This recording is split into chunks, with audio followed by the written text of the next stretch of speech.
Welcome to Dem Boyz, a podcast that just had to get the big salad from Taco Bell. We're one Saints fan and one Cowboys fan, one fan of who dat and one fan of dat win.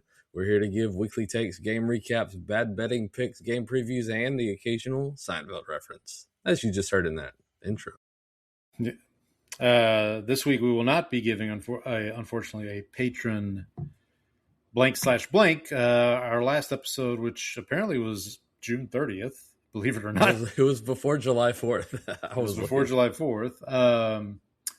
We forgot to pull two teams, so we don't have a patron blank/blank for this week. We will be back with that next week, as long as we remember. As long as we don't have sickness and work. As long as we don't, yeah, that's that too. So we will push forward here by simply starting the show. So I'm Paul the Saints fan. I'm Brendan the Cowboys fan. We are your hosts. Izzy, it's been a while. Tell them what time it is. Yeah, that's it.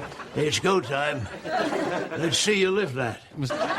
Mandelbaum, please. It's go time. This one's for you, Pop. It's go time. It's go time. You've been married 3 times. That's it. It's go time. It's go time. All right. Well, Brandon, we've been away for a little while. So as Brandon mentioned, we've had some sicknesses, some just scheduling work things work, job duties, mostly on Brandon's end, and then just life has happened, so we've been out for a little while, but I got the we do other things too, folks. We do other things. We might talk about that here in a minute, but we're back here. We're getting ramped up. We'll get to some football here shortly. I mean, we're season's not that far away, folks. Believe it or not, it's almost training camp time. It's almost training camp. I believe rookies for 4 or 5 teams reported today. So we are in that time of year. So we'll excited to talk about it. But before we get into all that, let's do some housekeeping. Want to contact the show? You can do so via email, blessthemboys@gmail.com. Nobody emailed in to check in on us, Brandon. I don't think that's... Come on, Donnie. What are you doing? Letting us down. Donnie's busy too. Donnie's got... Where's the dispatch? How are those Donnie's Rockies doing? Yeah, I was going to say, Donnie's got Rockies to watch. He's got, he's I don't know if he wants to do that. Did you hear about the Spygate incident with the Angels had a guy who was caught spying on the Rockies and he was fired. So, but the funny thing was somebody pointed out that this is like the second to worst kid in class copying off the guy who's also failing. It's like, he picks the wrong guy to copy off of. I know. I don't know what you're trying to get out of that. Like, oh man, good luck, I had not heard about that. But if you do want to contact us, blessdemboyz@gmail.com. We're also on X at bless_dem_boys. I'm at Paul Iliad _316. Brandon is at Ball from Grace. Okay. So it's been a while. So let's see what Blue Sky's doing now. Blue Sky is trying to make me verify my age with my driver's license now. Oh, no. Well, sorry, Blue Sky. I was like, okay, we're done. I'm out. We're done. That's enough of that. I mean, this podcast is only 2 years old. We'll be 2 here in a couple months. So that's I guess we'll have to. That's one segment going. We lost a segment, but oh well. So if you're watching us along here on YouTube Live, thank you so much. Go ahead and hit that subscribe button while you're here. You'll keep up with all the stuff. We try to do weekly shows. Hopefully, with the season coming up, we will try to definitely stick to that. We'll have some watch-alongs, I'm sure, during the season. We'll figure out some games to watch along with as the season gets revved up. So we'll hope to have the folks along for that. You can also check us out streaming on Spotify and Apple. We also do post our episodes to YouTube as well. You can leave a rating and review. We ask you that you leave a rating and review. Tell your friends, tell your enemies, tell the bots. Have we gotten any new users or subscribers in the last 2 or 3 weeks? We did get one a couple of weeks ago. So we're up to 25 on YouTube. So yes. Oh, excellent. Okay. So, well, all right, we're a quarter to 100. So there we go. We're getting there, buddy. We're fighting the good fighter. Yeah. So please help us along here. We're getting ready to cover. This will be our second full season that we do, second full NFL season, and we'll have divisional previews coming up. We'll do picks for the season, like MVP, Defensive Player of the Year, all that good stuff. We also do. I would like to do, Brandon. I'm guessing you'll want to do this as well, but I think we called it the Skins game last year, where we each pick a team and we decide whether we want to pick their wins or losses and tally them up throughout the season, and then whoever has the most at the end, they win. So I believe I came out on top with that last year. You did. It was a close one though. It was close. I do. The Bengals screwed me on that one. That was the big one. I do have another game that I would like to propose for this season. Okay. We're going to steal it directly from another podcast, which is a soccer podcast. Okay. I mean, it's going to be. It is called Points Are Bad. Points Are Bad. Okay, gotcha. Points Are Bad. It comes with the song. So the song goes, "Points are bad. They're really, really bad. Points are good. No, they're not. They're really bad. Points are bad. Points are bad. You don't want the points because they're really, really bad." This sounds like a Borat song or like something from Sacha Baron Cohen. It's one of those so bad it's good sort of things. Yeah. Okay, so points are bad. Yes. So what they do is I'll give you the outline of how this works for the soccer games, and then we'll transpose it onto football. Translate it. Yeah. So they pick 2 to 3 games each week out of the slate. So Premier League, there's 10 games, so we can do 2 or 3. And then what they'll do is they have to predict the score for that game. Okay. And so, like, let's say it's Manchester United versus Chelsea. All right. And so let's say I say it's going to be Manchester United 2, Chelsea 1. Okay. Well, the score turns out to be Manchester United 0, Chelsea 2. And so every point that I am off, so I picked Manchester United 2. They scored 0, so I'm off by 2. Gotcha. So I had 2 points on that side. And then Chelsea scored 2, and I said they would have 1. And so that difference is 1. So I had 3 total points on that. So it's an absolute value of the difference. Even if you get the win or loss right, it's about the score. So even if they score, whether they score more or less, you get. So basically, the difference. You have to get it right on for it to be good. 0 points. So if I say it's going to be Lions 34, Saints 17, it's got to be that for me to for 0 score points. For 0, which is good. Yes, that's why. So it's a golf thing. Points are bad.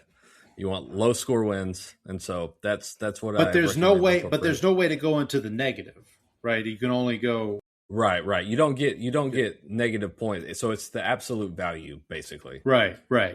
So the best you can do is get it right on. That's correct. That is correct.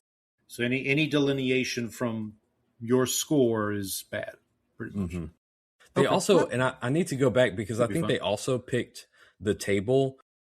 So like the standings for everybody, and you also got the differences in where they finished in the standings too. So if you picked them to finish 15th and they finished 10th, you got 5 points for that. And so that was another way. So there may be a way to also incorporate that, so we can see about that too. As a season long. Yeah, season long. So there's the week by week one, but also a season long points are bad. And then so you said they do 3 games a week? 2 or 3, I think. But are they random, or are they like, okay, this is a marquee game, let's do that? I think a lot of times they do, and sometimes, I mean, obviously with soccer, they also have like the tournament, the big cup tournaments that they have. So if like there's no league games on, but for us that wouldn't be the case. It's just going to be like the regular. I would say I would just me throwing this out there. I would say Saints and Cowboys games are out of the question. I think we shouldn't do those at all. Okay. My initial thought is we do at least one of the primetime games. So either Thursday night, Sunday night, or Monday night. Or if it's like a Saturday special, whatever. Right. So at least one of those. And then maybe just pick like maybe the Sunday late game. And like the marquee early window game. The big one, yeah. And then we can also choose. And sometimes they also do for fun some games between like garbage teams that are just going to be like Jets Browns. Like let's pick Jets Browns here. Exactly. So that's fun. We get down to the end of the season. It's like, well, and then because we get down to the end of the season, it's going to be like last season where you have Jets Titans in week 15, and they're both 2-win teams or whatever. Exactly. So okay, I'm down. Yeah, I'll have to modify my. I've already. I've got our sheet from last year. I've just updated it for 26, but we can add that piece to it, and we'll call that the points are bad game. Okay, all right. So that's exciting. Got a new game to play. So that'll be fun. All right. Well, we'll talk a little more. I mean, there's not a whole lot of football to talk about. As we said, training camps are getting around. There's been a couple news items, at least for the Saints, blown by the Cowboys, that I do want to briefly touch on in a minute. But before we get to that, we here, as Brandon alluded to earlier, we're here at Bless Them Boys to pride ourselves on being able to discuss other things. But enough about fish. I can discuss other things, All right, Brandon. What have you been up to? Basically, the month of July here. I know. So I think before we left off last time, it was right before July 4th. Right. So we did go up to kind of close to East Texas to one of our friends has some like land out there, and so we hung out with them. And we watched. Oh, I did mean to mention this because we did watch a children's movie, Oliver and Company. I'm familiar with it. Yeah. Yeah, and so it had a Seinfeld connection. Okay, now this is an animated movie, right? It's an animated movie. It's based loosely on Oliver Twist too. Like it's an animal version of Oliver Twist, basically. But one of the voices in it was none other than doesn't move her hands. Oh, Raquel Welch. Wait. No, I got that confused. Is it Raquel Welch? I think that's right. But But I'm thinking of the other. Who's the other? It's the Molly Shannon's in that episode. No, it's one of the other. Hang on. Singers. Bette Midler? Bette Midler, that's it. Bette Midler? Yes. And so she was one of the voices. Also one of the voices which I didn't know was Billy Joel. Yeah, I'm looking at it right now, yeah. Actually had some Billy pretty Joel, big names in that movie. Dom DeLuise, Robert Loggia. Robert Loggia. Joey Lawrence of Blossom fame. Richard Mulligan, who I know from, what's it called? Empty Nest, I think was the name of the show. It was like a spinoff of Golden Girls where he was the neighbor who's like a doctor. It's like who lived with his daughter, and yeah. But what else we got in here? Yep. Okay. Yeah, so Jonathan Brandis. Jonathan Brandis, who was he Sidekicks? Is that what I'm thinking of? No, Ladybugs. He was Ladybugs. Yeah. You've seen that soccer?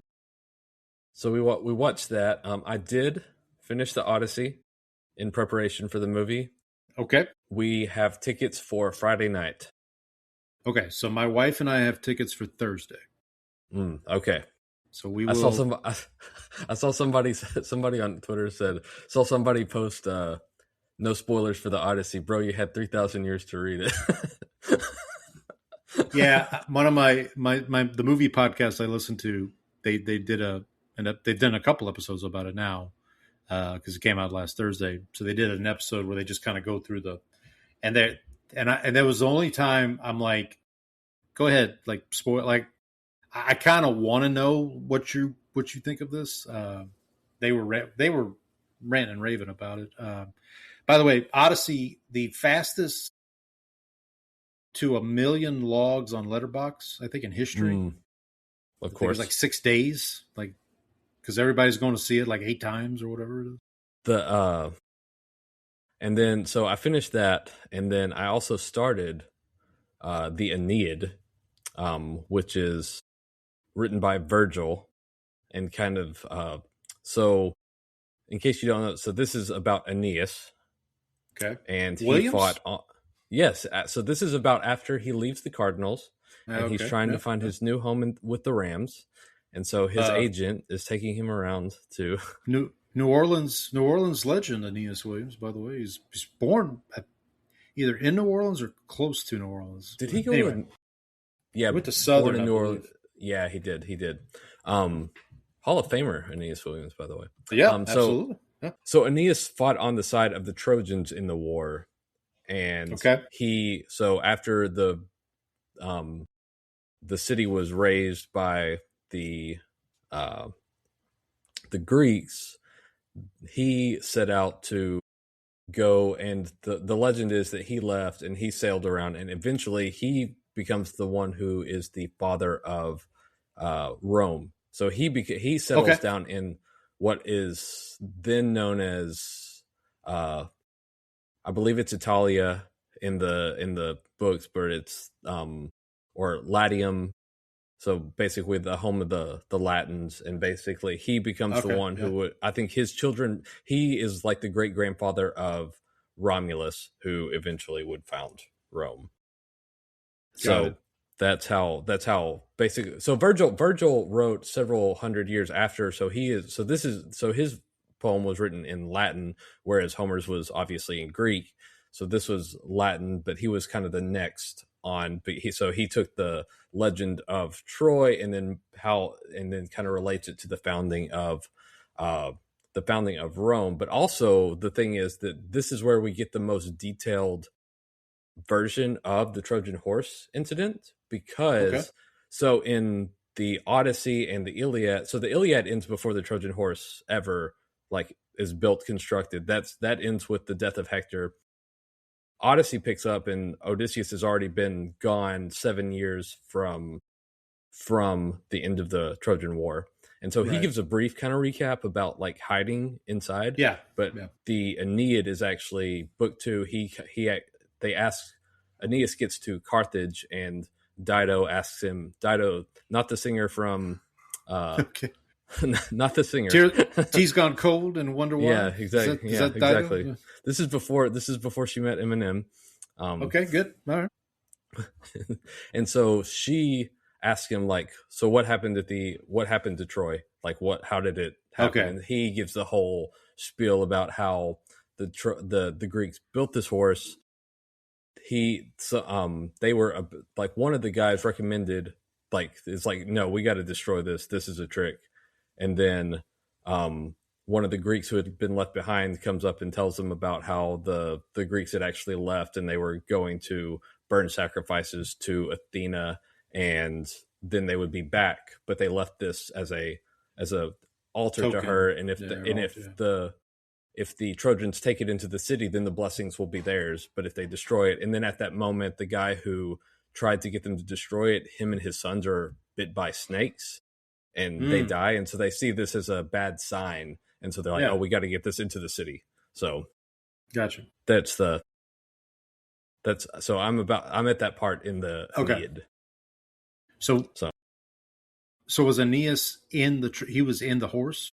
No, so Aeneas was in Troy, and so and so he was one of the ones fighting there, and like when the city starts to burn, he's like trying to help save it, but then like eventually he's like, gotcha. I got to get out of here, and so that's when he leaves. So Aeneas is a Trojan.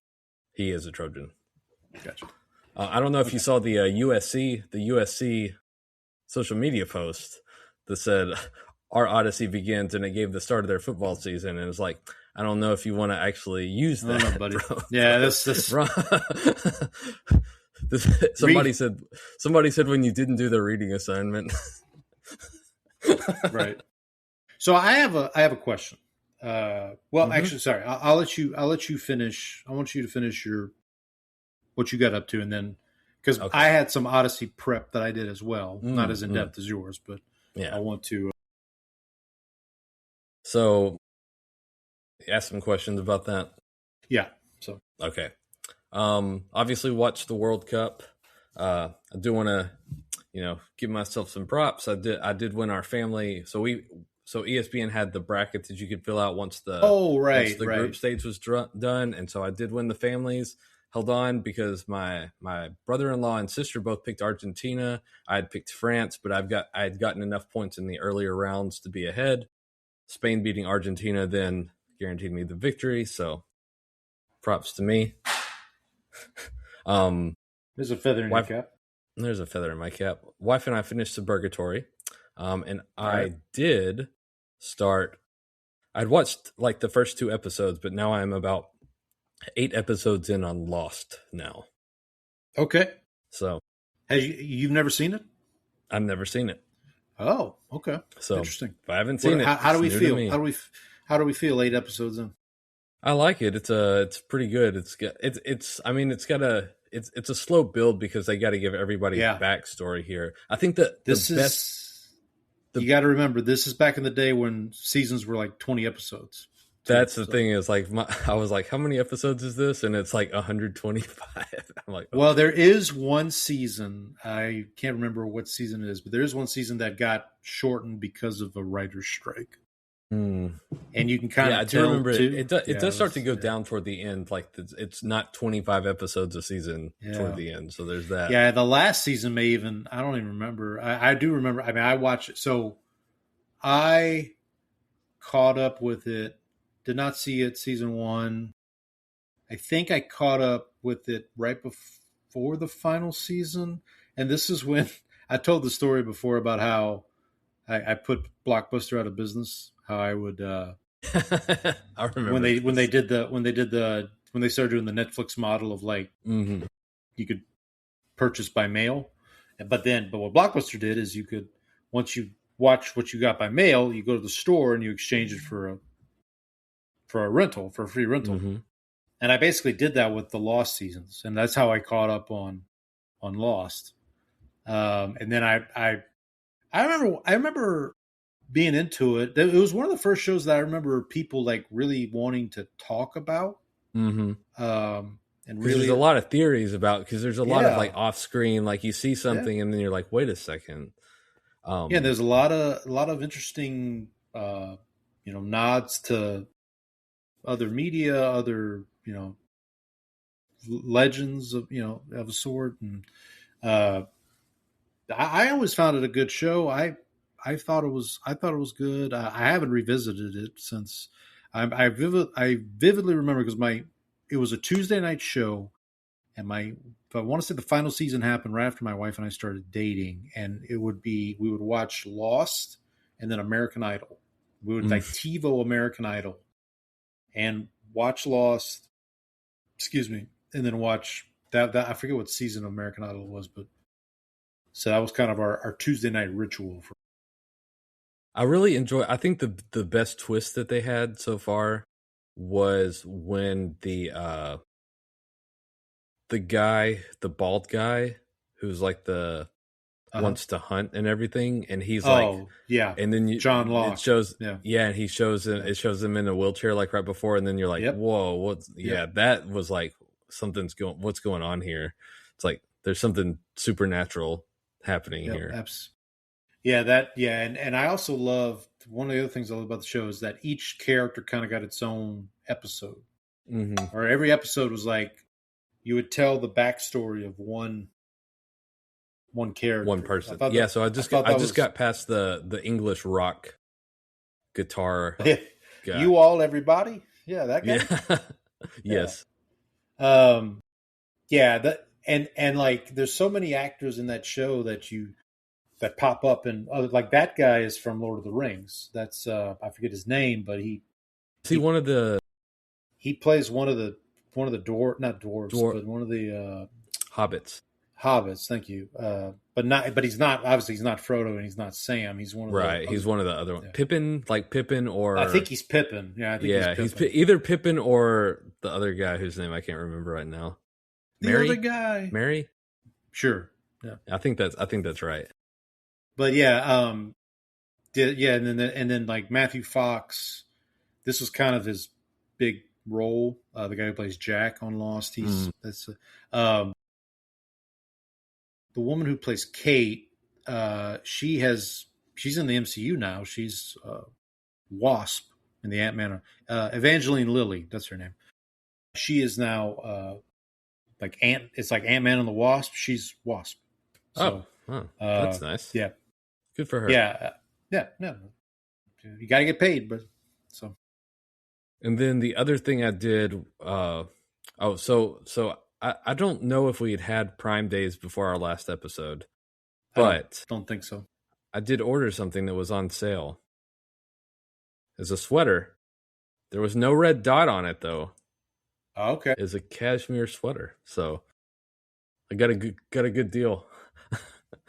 I see a very cheap man. I see a very cheap man holding a sweater. It's for is that your wife's Christmas present? Are you getting that in early, or is that what's going on? Yeah, for helping me get a job. Oh man. Oh, and last thing is this last weekend, my oldest and I, for her podcast, we did a World Cup special.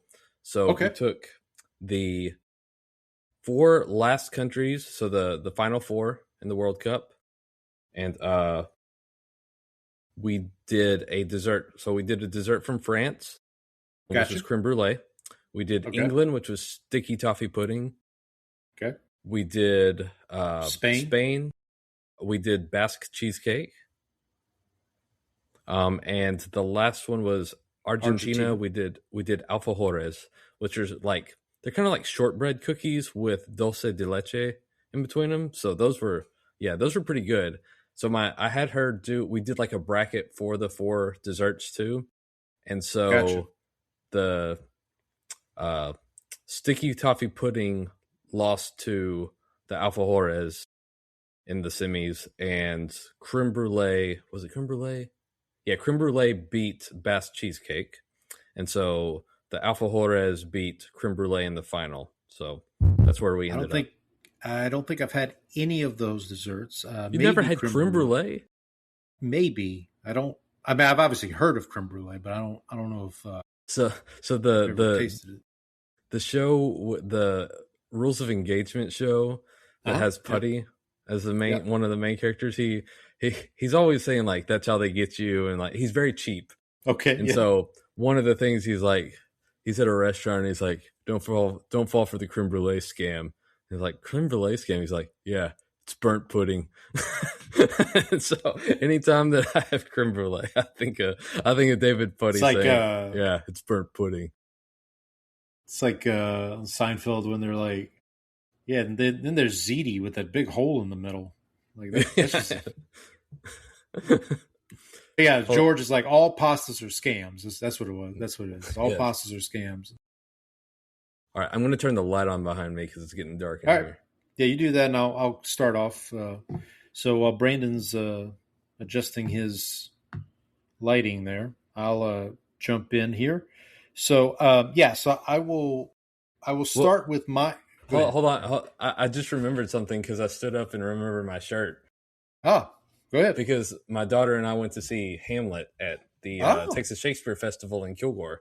Nice. It was really well done. I thought it was really, really well done. I thought the acting was really good. The guy who played Hamlet was really good. The actor who played Ophelia's dad, whose name I can't remember right now, Polonius was really, I like, Gotcha. like he ended up being one of my favorite characters, just because of the way he kind of portrayed, like the way he played the role was really funny. I thought he did a really good job of that. But yeah, so we went up to see Hamlet, really enjoyed it. So that's where, so now I am finally done. Have you checked out the movie Hamnet? I have not yet. I want to. Okay. But have not believe gotten to it yet. it's either on or coming to Netflix. So nice. In case that interests you. I did also recently see 2001: A Space Odyssey is available on HBO, and that's been like on my to see list for a while. I watched it a couple months ago. A Space Odyssey would have been another one. All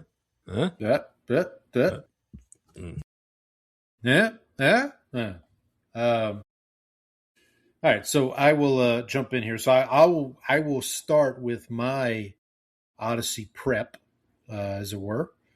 So unlike my colleague here who read the books, I watched some movies. Okay, George.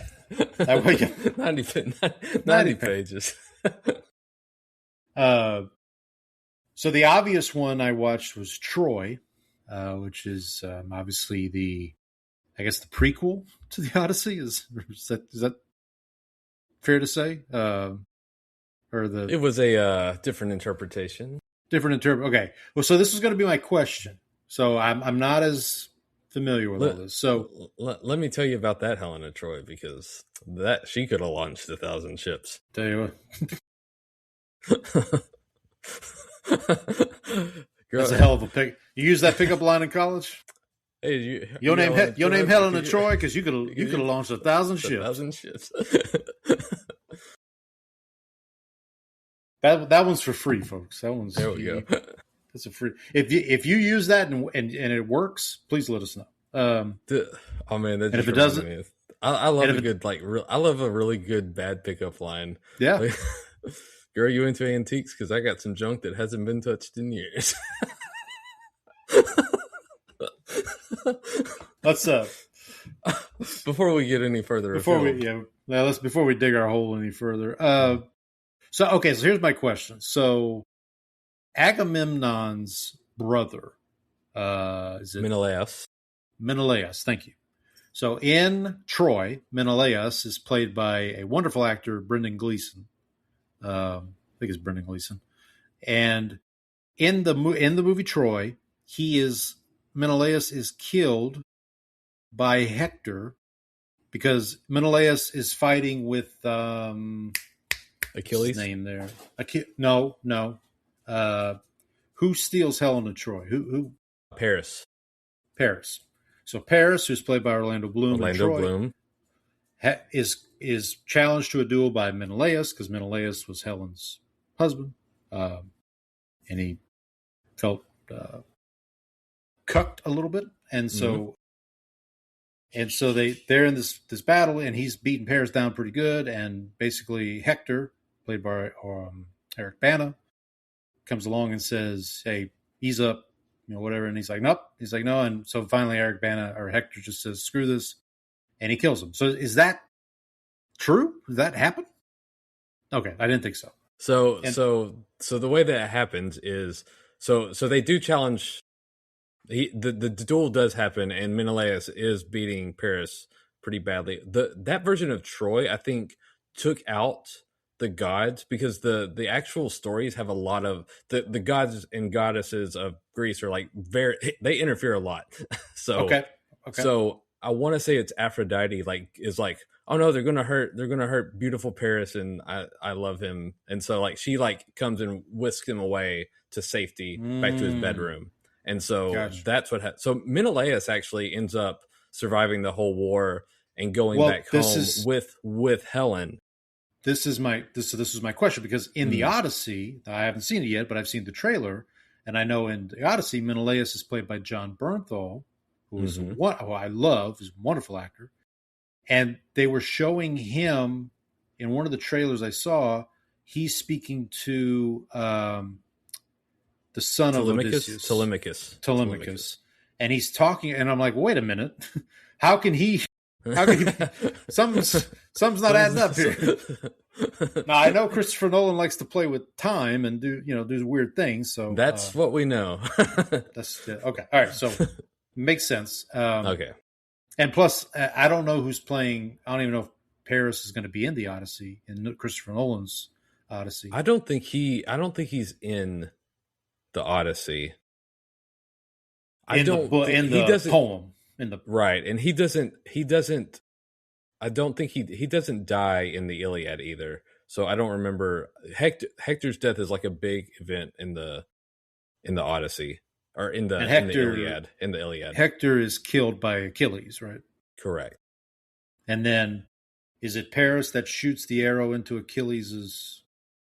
So that doesn't actually Achilles? Happen on screen. Oh, okay. So basically, it's like the Iliad ends with Achilles talking to Hector's dad, and kind of like them kind of talking about how war sucks. Okay. And then the Odyssey picks up like way after. And so there's no like on screen death for, I got you. Yeah, it doesn't. Okay.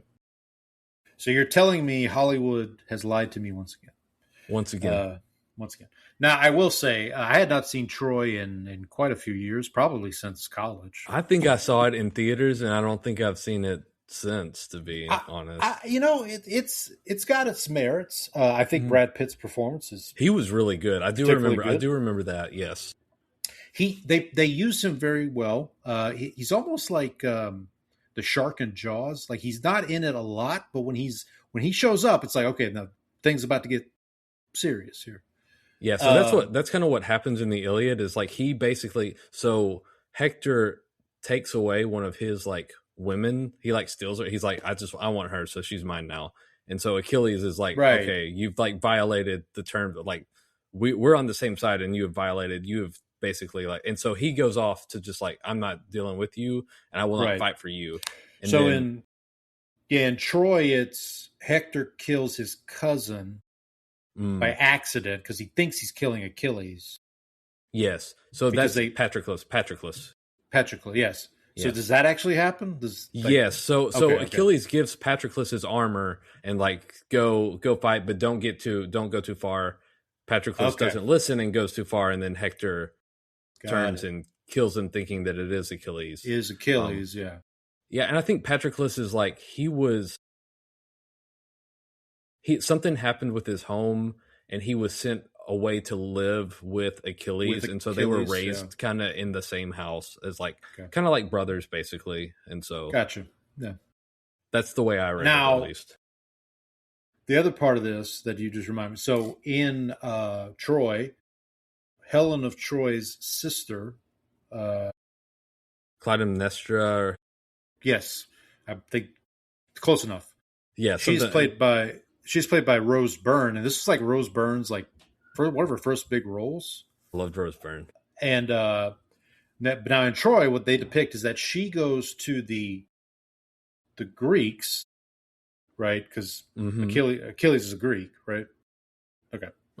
Make sure I don't want to get my Greeks and Trojans. Yeah.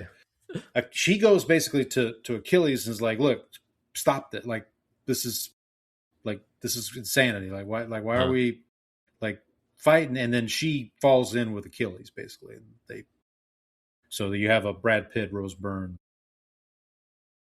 love scene, and love me some Rose Byrne. Yep. No, Rose Byrne's fantastic. she have a new movie? I think she has a new movie coming out soon. I think I saw a trailer for it. I heard tale of it. I don't Okay, remember. I'm still thinking of the last one that she did. There was the If I Had Legs, I'd kick that you. was it. Yeah, that one. One. Yeah, she was nominated for an Oscar, and if it wasn't for Jessie Buckley and Hamlet, she might have won. So I watched Troy as kind of a primer, and I wanted to watch it to kind of get. I figured there was going to be some inconsistent, but I, get a lay of the land, as it were, and then I figured with your help, I could kind of. So I feel pretty good going into the Odyssey on Thursday. I'm gonna sit back and enjoy. It is 2 hours and it's almost 3 hours long, so make sure you use the restroom first. Yeah, use the restroom, or try to find a decent spot to take a break if you need to. And another movie I watched, which is not related to the Odyssey or anything like that, but it is an epic. It's an old epic from years gone by. Is Lawrence of Arabia. I'd never seen it before. It is currently available on Netflix. It is 3 hours and 47 minutes long. So it is. Is there an intermission at least? It is. There is an intermission. Okay. There's an intermission. I need 2 intermissions for that movie. And I'm always fascinated too when I watch movies like that. It's like, where is the intermission? Because you would think it would make sense to be like halfway, but obviously they want to put it in a spot that makes sense from a story perspective. Not just like dead center. It's like, and then I. Right, exactly.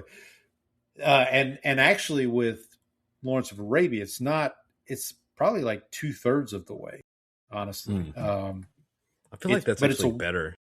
It's a wonderful movie. It is I would implore you, if you are going to watch it, if you can find a way to watch it in theaters, it's probably best, because that's what it's known for. Is like it's majestic. The shots, I mean, a lot of desert shots, a lot of these long shots of camels riding across the desert. Just a beautifully made movie, a great score, great performance by Peter O'Toole as Lawrence, as the titular Lawrence. Basically, he is an English. Yeah, right.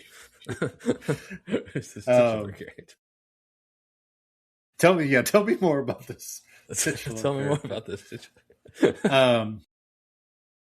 But he plays an English major, I believe, who is basically sent to Arabia to rally the warring Arab troops against the Turks. So it's like World War I. And he has some, I'll say, moderate success, and then things, go from there. But basically, the Arabs kind of adopt him as one of their own. So it's it's one of those stories of fish out of water kind of. But I will say too, for an almost 4-hour movie, it moves pretty quickly. The pace doesn't slow down too much. For 4 hours, it would have to move very, very quickly. That's practically spinning. That's a lot of yearning. She'd have to be very vibrant, practically spinning. And then before I get to update on the Denzel challenge, I will mention I did watch a 2026 release, Backrooms. This is what is that available on? I want to see that. like VOD. So if you have you could rent it on Prime, or you can rent it on. I rented it on Fandango at home. I think Apple TV has it as well. $20 you can rent it. I found it very interesting. It is directed by it was a 20-year-old director, Kane Parsons, who started as like a YouTube guy, like a lot of these directors are now. Just started making stuff on YouTube, and eventually he came up with this idea for a Backrooms series. Basically, the movie is about a furniture store owner, played by Chiwetel Ejiofor. Folks might know from. I know him best from like the Doctor Strange movies, but he also was in 12 Years a Slave. He was the main character there. and he discovers a portal in his furniture store to the back rooms. But what he discovers is like there's something very odd about these back rooms. Like there's things are places that they maybe shouldn't be. Like there's maybe varying levels of phenomena going on. And he is in therapy, and his therapist is played by Renata Rinsve. Butchered that name, but she recently was nominated for Sentimental Value.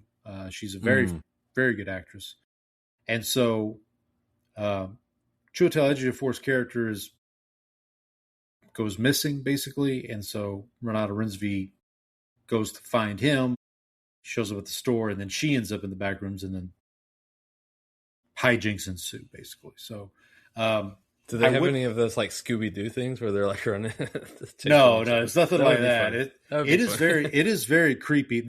I will say the opening like 5 minutes of the movie is kind of Blair Witch style handheld cam footage of like somebody going through the back rooms, but you don't see the person holding the camera, obviously, and there's nobody that they're following. They're just like, well, what's going on? Like, what do I hear? And then like, it's like that very herky-jerky, shaky camera stuff. So I would recommend checking it out if you're a fan of like sci-fi and horror to a certain extent.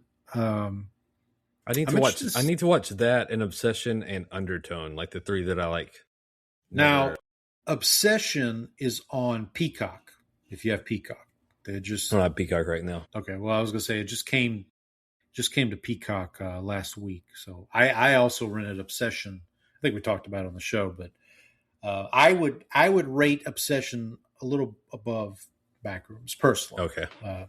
So for what it's have you worth. seen Undertone? Because that one's on HBO Max, so I will be able to actually watch that one. So I thought you saw that. No, you saw Hokum. No, Hokum. Yes, I did. You saw Hokum. Okay. I wanted to see Undertone, but like that was like one I could never like find time to go see. Right. I need to see both of those still. But Backrooms is very good, and that kind of leads me into the Denzel challenge. So I know it's been a couple weeks, so I believe when we left off, we had completed week 28, and I don't remember off the top of my head, and I don't have it here. So I have week 27, 99 minutes and under was Unstoppable. Okay, and then that's it. So you yes, don't have week 28. Okay, so give me a second. Let me pull that up. So but you're still going. You haven't had any bumps still going. on the road. Yeah, still going. Nope, no bumps. So I know week 28 was taking of Pella 1, 2, 3, but I don't remember the prompt. So just give me a second here. Actually, why am I doing that? Let me do it this way.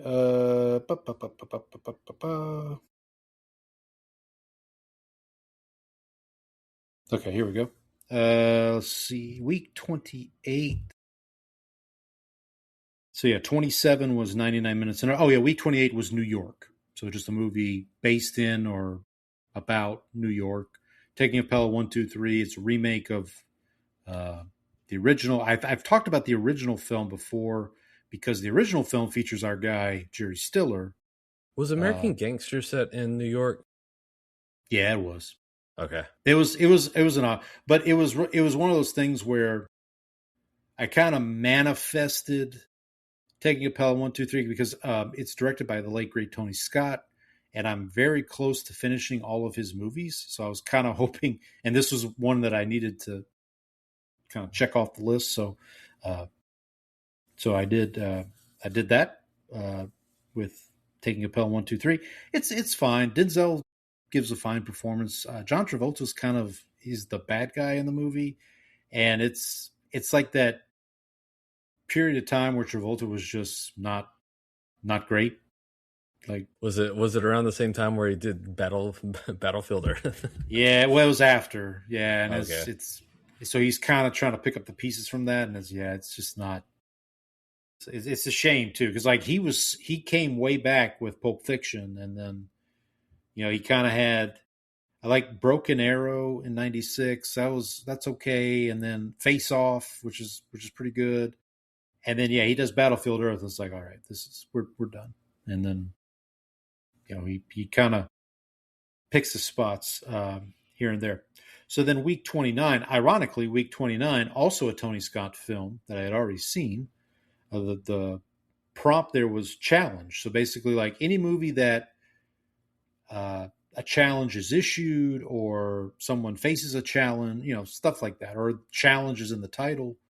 And the movie I chose for that was Crimson Tide, which is another Tony Scott film. It's about Denzel plays he becomes the XO on a submarine, a nuclear submarine that is captained by the late great Gene Hackman. And so he kind of challenges his authority at one point. They're on a high alert because a Russian separatist group is trying to basically. This is a Tom Clancy novel, I believe, is the basis for this. That sounds right. Yeah, but this actually has a Seinfeld connection. Maybe I'm thinking of Hunt for Red October. You might be thinking of Hunt for October. That's a Jack Ryan novel or a Jack Ryan movie. But yeah, I did also watch Hunt for Red October recently because to commemorate the passing of Sam Neill, the late great Sam Neill, who was in Hunt for Red October. Obviously, he's not the main. Sean Connery and Alec Baldwin are obviously the main characters, but Sam Neill gives a fine performance in that as well. Richard P. Henrik wrote Crimson Tide, by the way. Crimson Tide, okay. Yeah. But yeah, Crimson Tide, great movie. But the Seinfeld connection is the leader of like the Russian separatist group, or maybe it might just be the Russian government. Now that I think about it, but anyway, the leader of it is red. The leader of the bad guys, as it were, is Daniel Van Bargen, who is our guy Keuger from. I think Jerry got a Van Bargen in one of the Seinfeld episodes. He did get a Van Bargen. Seinfeld Van. I think he said son of Sam. I know it wasn't Berkowitz. I don't think I ever told you this. I worked with a guy whose last name was Berkowitz. And I never had the heart to bring up to him, like, hey, your last name is... I'm sure he heard it before. Yeah. Son of Dad. Kind of a catch-all. Catch-all.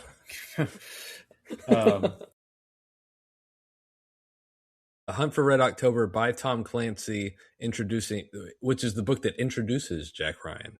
Right. And so that's an interesting film because Jack Ryan is played by Alec Baldwin in that film.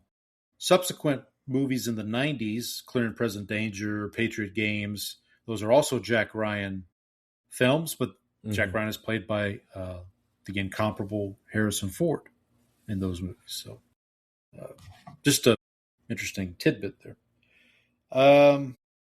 So for this week, so we are on week 30. Now, I have not watched the movie for week 30 as of yet, but the prompt this week is debuts, and this ties into Backrooms because Backrooms is a directorial debut for Kane Parsons, this young 20-year-old YouTuber.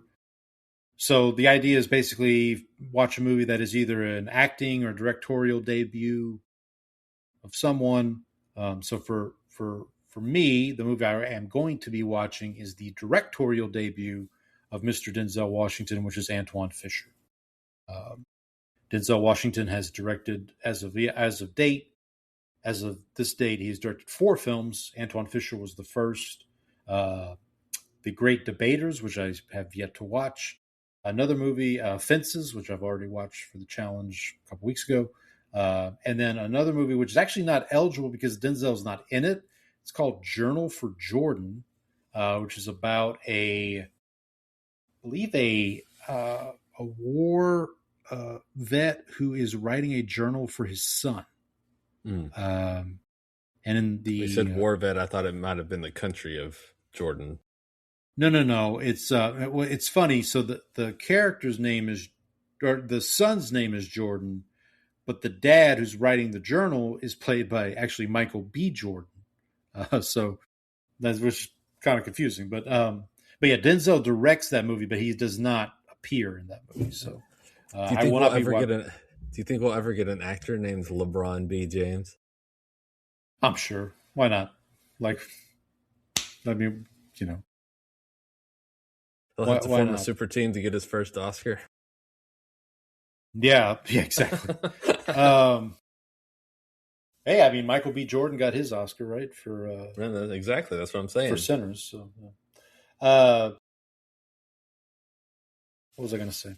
So, yeah, so this will be week 30. So we're into the 30s now on the challenge. So we're getting on the back half here. We gonna run out of movies here in a little bit. So hopefully we can keep it rolling through the back half of the year here. So let me see if there's anything else I wanted to mention. You mentioned July 4th. We did have here at the house. We did the usual barbecue, shot some fireworks off. Excuse me. And had a pretty good time. The last episode we recorded, I had gotten my bird feeder for Father's Day. It was a Father's Day present, so I still have it. Still keeping it going. Have the same usual visitors: a cardinal and a blue jay. So Albert Pujols, Joe Carter stopping by. No Jose Bautista. Jose Bautista, I guess. Yeah, might be coming in to get. If you see Jose Bautista and Rougned Odor in the same bird feeder, you're going to have some problems. Some big problems. I do. Also, I have. So we put it up. When we first put it up, we put it up in the tree, and squirrels would get in it because squirrels don't care. They're just going to go for the food. So then what we did is we moved it out of the tree. We got a pole and we put it in away from the tree so the birds could get to that. And then we brought my wife bought it's called a nut bar for the squirrels. So basically it's like a little container that you put the food in, and then they have little stools, and there's little there's screws that come up that you can put the corn. There's a bartender that comes out and serves them. Yeah. Tell someone they've had too much. Yeah, exactly. Needless to say, that bar had been shut down a couple times already. So, but it's fun. It's something to keep you occupied for a little while. Let me see what else we got here. Yeah, I think that's about it. Anything else before I guess we'll get into a quick discussion here of we talked a little bit about the World Cup, obviously. What is it? Is it Viva España? Is that Viva España? That's so. I was happy to see somebody win, except that's not Argentina. I have to say, in that final game, and I'm not a soccer expert, but man, Spain just dominated that game. It felt like and Spain did that to a lot of teams. Like the amount of shots that they conceded and the quality of shots that they conceded to opponents in this tournament was like pretty. It was. I think it may have been the best ever. And especially on a per game basis. Like they choked the life out of the French attack, which I didn't think anybody was going to be able to like suffocate that offense. On the other side of the bracket, I will say, so England does this thing, and they've done it under two different coaches now. Okay. Where I was going to ask you about this, yeah. So they get up 1-0, and then what do? Is like they play prevent. This is the soccer version of prevent defense, which is park the bus. So they went from attacking and on the front foot to basically just like, we're just going to sit back and let you have the ball, and we're not going to try to get forward, and we're not going to try to score any more goals, and we're going to take all our offensive players off and put defensive players on. And so they basically just like let Argentina come playing back. not to lose. They're playing not to lose. Yeah. Which with the best, with what might be the best player of all time is probably a pretty stupid way to play. Yeah, well, that's what I was going to say about the final. So watching the final, it reminded me a little bit of like when the Patriots had Brady, and they would have these games where they have no reason they have no reason to win the game. Like the other team's just been knocking them in the mouth, you know. But then it gets to the fourth quarter and they're like only down a touchdown, and then Brady pulls it out, you know. That's what I thought was going to happen in the final. I thought, well, surely Messi's gonna, and he came close. He knocked one poor guy in the face because, like he took. I mean, I was like, oh, here we go, and Messi takes the shot, and this guy from Spain, I don't know who it was, but he just like takes it right in the eye. It looked like almost. And so I saw someone posted. So all the Spain players had been posting like their pictures with Messi, and this one player the player who got hit in the face, he realized like he didn't have like a screenshot of him with Messi, so he posted the video of Messi hitting him in the face with the ball. So, I mean, yeah, I mean, like what else are you gonna? It was actually I think this actually turned out to be like the games for most of the, like outside of Spain just choking the life out of teams, like this was a really good World Cup. The third place game was like, that was fireworks. That was an incredible game. And like for a while I thought France was going to end up pulling the comeback, but like England got just enough to hold them off. So I have a couple follow-up questions. I feel like this happens every 4 years, right? You have the World Cup, soccer maybe gets, and especially this year because it's in America, people maybe get a little, they're like, oh, this is a cool sport, and you know, maybe what do I watch next? So obviously, you know, Premier League, is that starting up soon? Like what's from? So the Premier League, I think the Premier League is less than a month away now, so they will start. I don't have the exact date, but it's around August 15th. It's mid-August, and so they will be kicking off very soon. And I will say, I think that from a combination of the fact, so since the World Cup was over here, like happening in America, but also like the time zone. Usually, when you're watching the World Cup, a lot of them it's either super early or super late at night, like the Olympics, and so I think that also helped. The fact that the American team actually like played really well was part of it too, and so I think there is more interest. I think this will be a little bit more of a spark than other years. And for what it's worth, Spain did come from America's side of the bracket. Like if the U.S. had beaten Belgium, they would have played Spain next. They would have been. So, not saying they would have had any better luck than Belgium did. Right. I do think there's also been more interest in getting the American system out from under the pay-to-play constraints that have kind of held back getting the best talent into the system, which has been really like one of the biggest problems with developing American soccer talent, is the fact that you can't, like in France and like in England, like you have the club system, and so the clubs are built to like get their local players in, and if that player eventually like either grows up to play for the local club professionally, or if they sell them off for a fee, then the club gets a lot of those fees. That doesn't happen over here. France also has like a very structured system and a centralized place where they bring in their like top players to train them specifically technically, so you get like the best players in around the country coming together to learn together, play together, and become technically gifted. And so that's what I'm hoping for, is because it would be nice for us to be like, you know, like we are in most other sports, is a men's soccer. Because I mean, obviously, because we actually like the U.S. is one of the more forward countries on women's sports, and that we've so that's one of the good things about that. But if we could like get our men's team to where they are actually somewhere along there, that would be nice.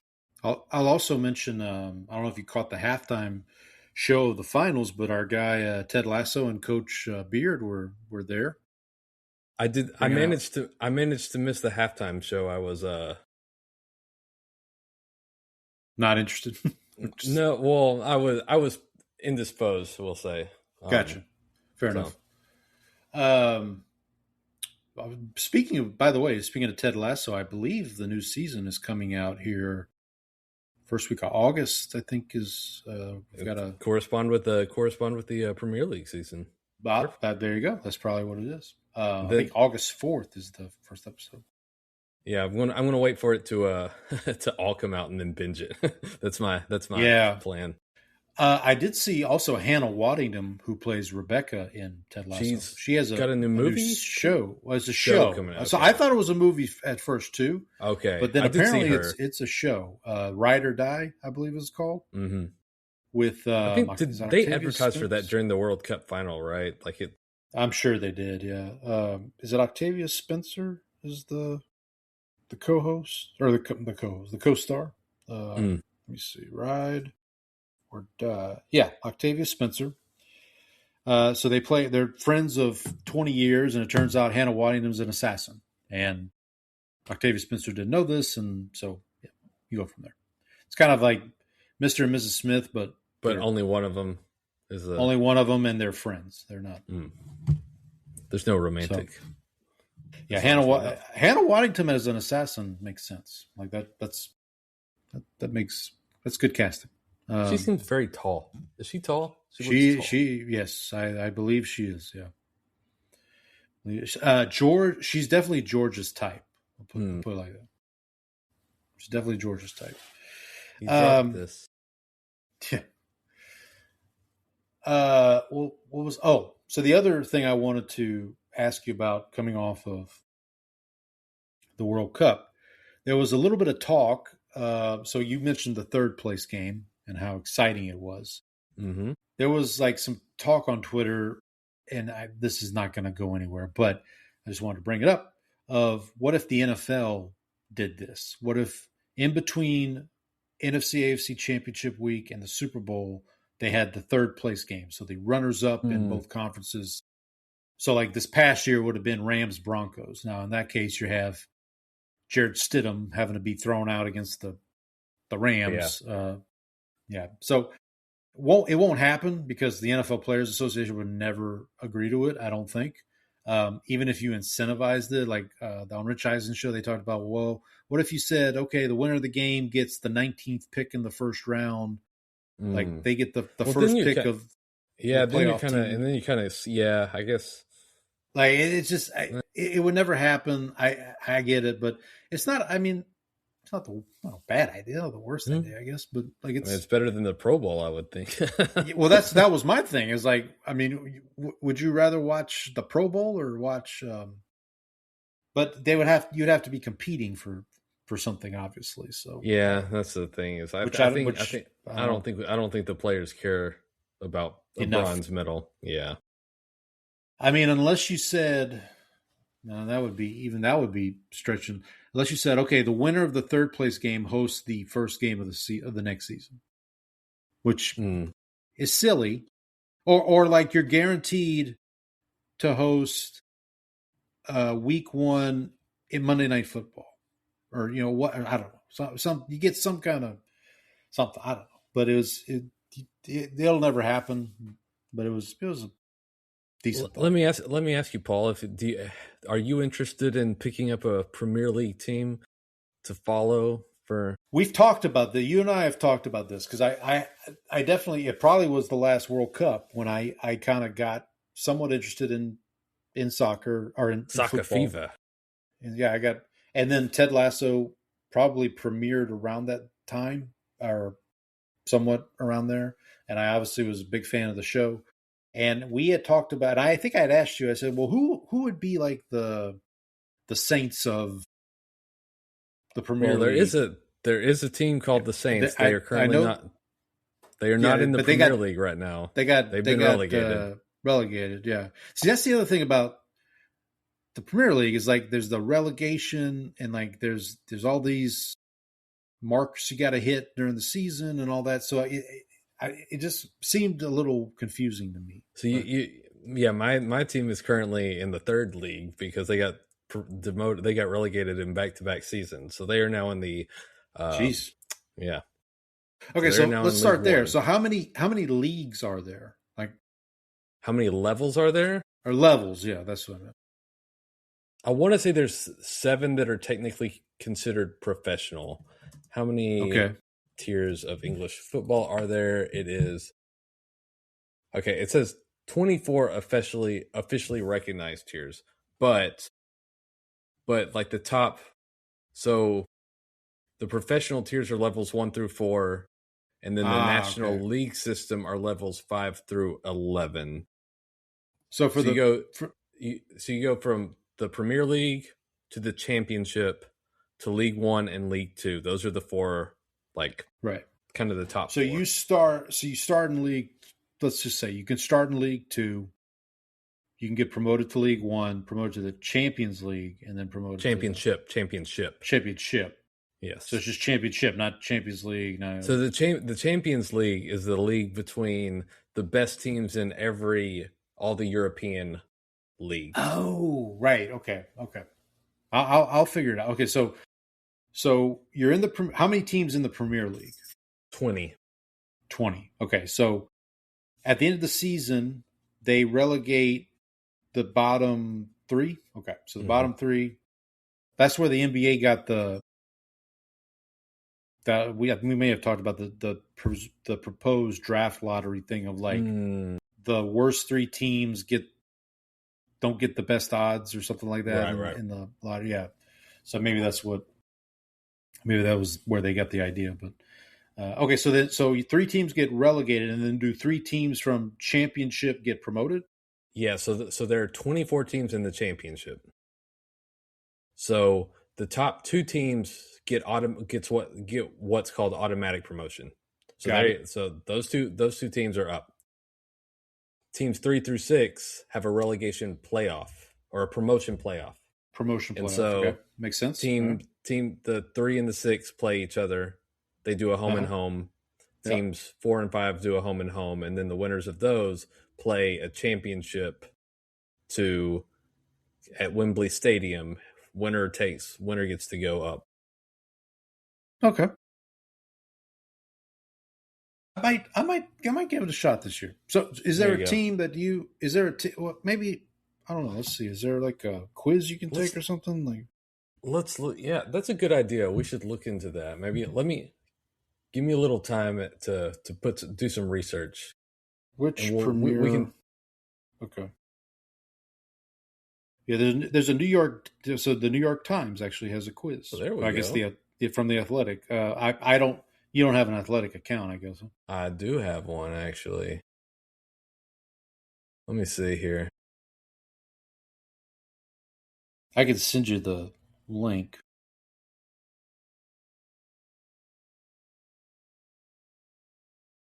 It's not working for me here.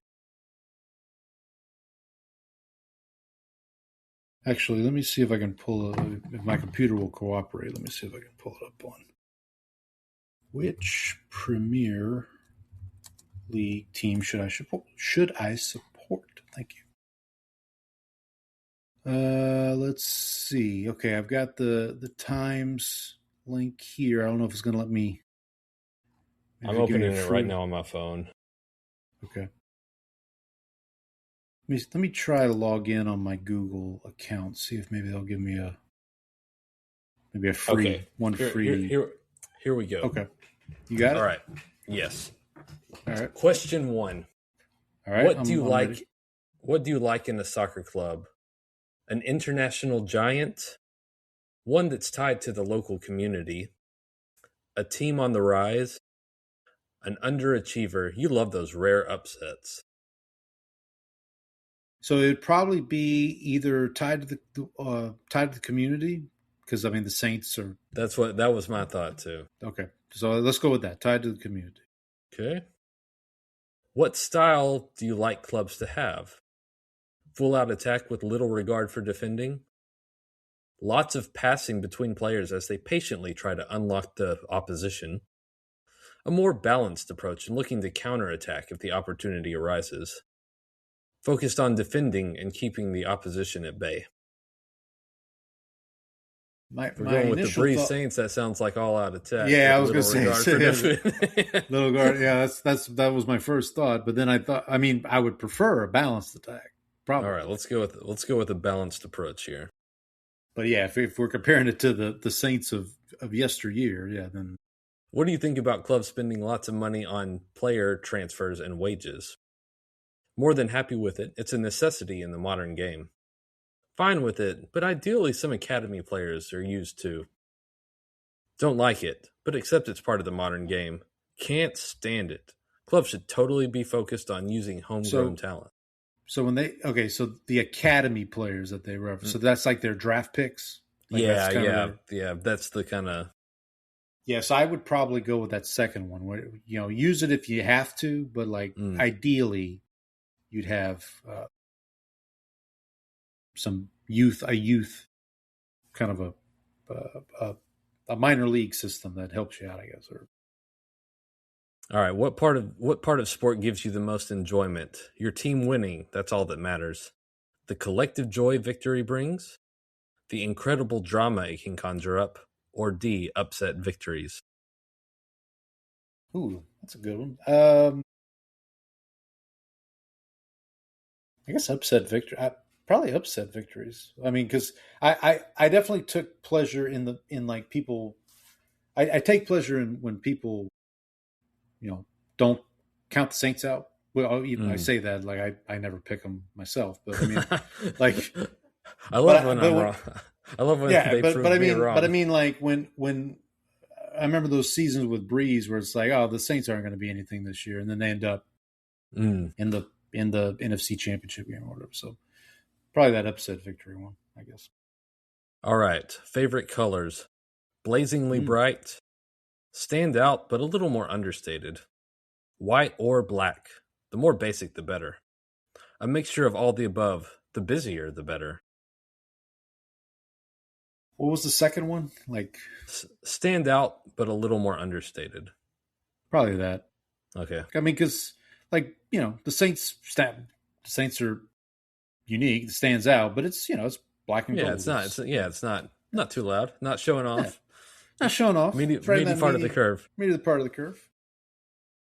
All right, here we go. How important is a club winning trophies to you? It's all that matters. It's important for sure, but not the be-all, end-all. It's a nice bonus, but doesn't change much for you. It doesn't matter. Football is all about collective enjoyment. I mean, so I would say it matters.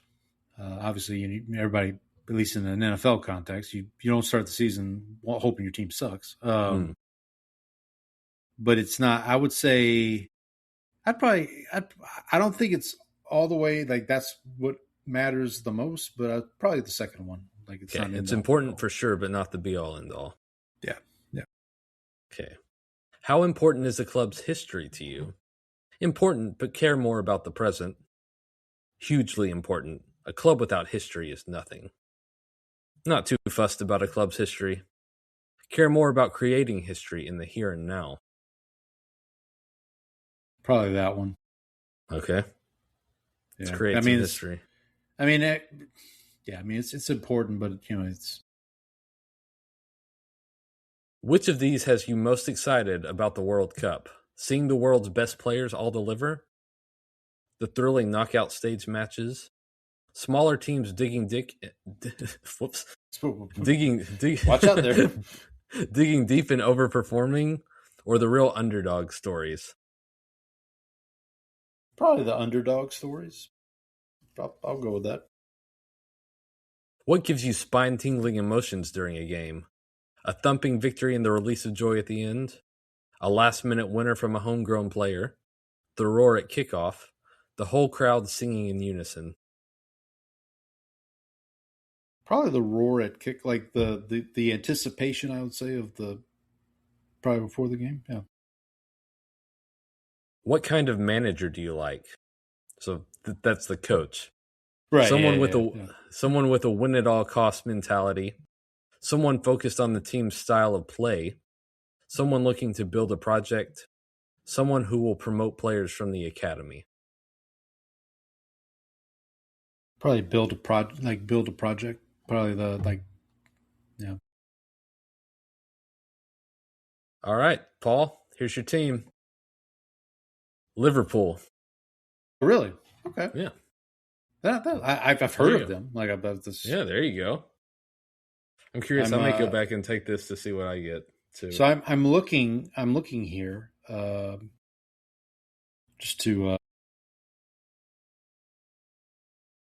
so because what I'll probably do now. So I've got my ESPN app pulled up here. I'm going to add Liverpool alerts here, so that if I have a chance to, so I do see Liverpool has a couple games this month. They're probably not. Yeah, those games are like the friendlies to like kind of the preseason games, basically. Yeah, so it looks like Liverpool and Sunderland are playing Saturday, and then next week they have a game against Wrexham. Wrexham is the Ryan Reynolds team, right? That is correct. I would recommend also, if you get a chance, the series on Netflix called Sunderland Till I Die. Really, really good show. Okay. Also, the owner of that team has a Seinfeld connection. Oh, wait, is it what's her name? Kirill Louis Dreyfus. Oh, okay, no, that's not what I was looking. Is she related to Julia? He related? Yes, he is related to Julia. Okay. So looking at this, it looks like the season starts late August. Eternal third cousin, by the way. That's the Okay. So we may have to have, because I'm looking at the standings here, so I see the 20 teams. Some of them I kind of recognize, like Tottenham, Sunderland, we just mentioned, Nottingham Forest. Let's see, we got Newcastle. That is my team. That is Nottingham Forest is my team's biggest rival, by the way. Your team's biggest. Okay, so Newcastle United, is this Manchester United? I've obviously heard of them. Newcastle United and Manchester City are both owned by sovereign wealth funds of Middle East countries. Gotcha. So, gotcha. No, I understand. Just a heads up there. I'm picking up what you're putting down. Let's see. It would be nice if Erling Haaland actually played for somebody other than Man City, because he is a lot of fun. Right. That's the big Swedish guy, right? That's the Norwegian. I'm sorry, Norwegian. My apologies. Yeah. The Viking. Yeah. Correct. Is the Ipswich Town? Is that? Yeah, I think they were just promoted recently. Okay. They are a very, very small club. We got Hull City. Fulham. Is it Fulham? Fulham. Okay. We've got Everton. We got here Crystal Palace. Sounds like a great place to eat. So Crystal Palace, if you want a team with the Ted Lasso connection, Crystal Palace would be the way to go. Okay. Because Richmond FC uses their grounds, their colors too. So that's kind of like I wouldn't say based on, but it's kind of that's what they use for. It's inspiration. Yeah. Let's see. We also have Coventry City. We have Chelsea, obviously. Brighton and Hove? Brighton and Hove Albion. Brighton the Seagulls. Okay, there you go. Brentford, yes. Brentford. Yes. My apologies. Aston Villa. The villains. Arsenal. And finally, AFC Bournemouth? Bournemouth. Bournemouth. Mm-hmm. Okay. The Cherries. All right. Sure. So what is Liverpool? What is Liverpool's mascot? It's sort of like a dragon, I think. Okay. Okay. It is a fluffy red liver bird. Nice. Okay. Well, hey, I've got a bird feeder, so yeah, that makes sense. Is there any? Does Liverpool have any good? Hey, they have an Iliad on the team. Oh, there you go. How about that? There you go. Harvey Elliott. He's 23 years old. He's an outfield. Looks like a midfielder. M is midfield. Midfielder. That is correct. Yeah. So the two big names that you would probably associate with that I would think of with Liverpool right now are Mo Salah, who is Egyptian. Okay. He is probably, I don't know if he's leaving the club, but he has gotten older. He's sort of like on his way down. And then the other is he's an attacking player, and I think at one point he held the Premier League record for most goals in a season. So he may be. I think he may be gone now. I think he actually may have left in the offseason. There is a name I do recognize from the Argentinian team, Alexis McAllister. McAllister, yep. He was in the finals the other day. I remember seeing him. There's also Virgil van Dijk, who plays for the Dutch team, is a defensive defender. Yeah, I see that. Yeah. He wears Virgil. He wears Virgil on the back of his jersey too. So. 6'5", 203. He is a big dude, posing fellow there. Huh. Mm-hmm. Okay, I'm excited. I'm gonna give it a shot. I mean, I can't promise I'll watch every game, but I'll shoot you some texts on Saturday mornings when the games are kicking off.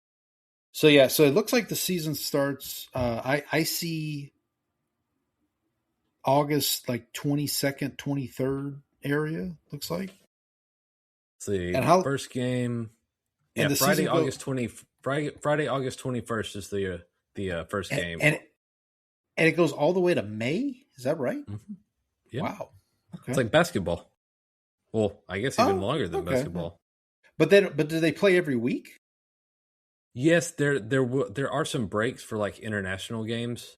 Okay. Too. So they'll have some weeks off, and then they'll have the cup games for like the there's like the Carabao Cup, there's the FA Cup. Okay. Oh, okay. So they have like these in season tournament type. Correct. Stuff. Yes. Okay. And so the FA Cup is really fun because it takes all of the professional teams from so everybody in the country is in. So every now and then you'll get this team that's like plumbers and guys who like have actual jobs playing up against like a Premier League side, and like it's a big deal.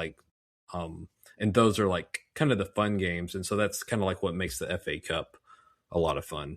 Yeah, I'm looking, like it looks like most months they have maybe 2 or 3 games a month, but then like December they have like 6 games. They're like one game. Yeah, so that there are parts of the schedule where it gets like a little compressed.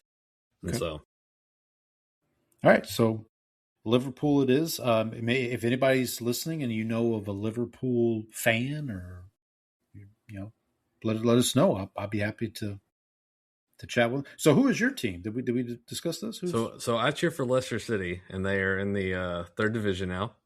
Right, you're right. You mentioned that, yeah. I guess this year I'm just I'll watch the company owned team, which is Everton.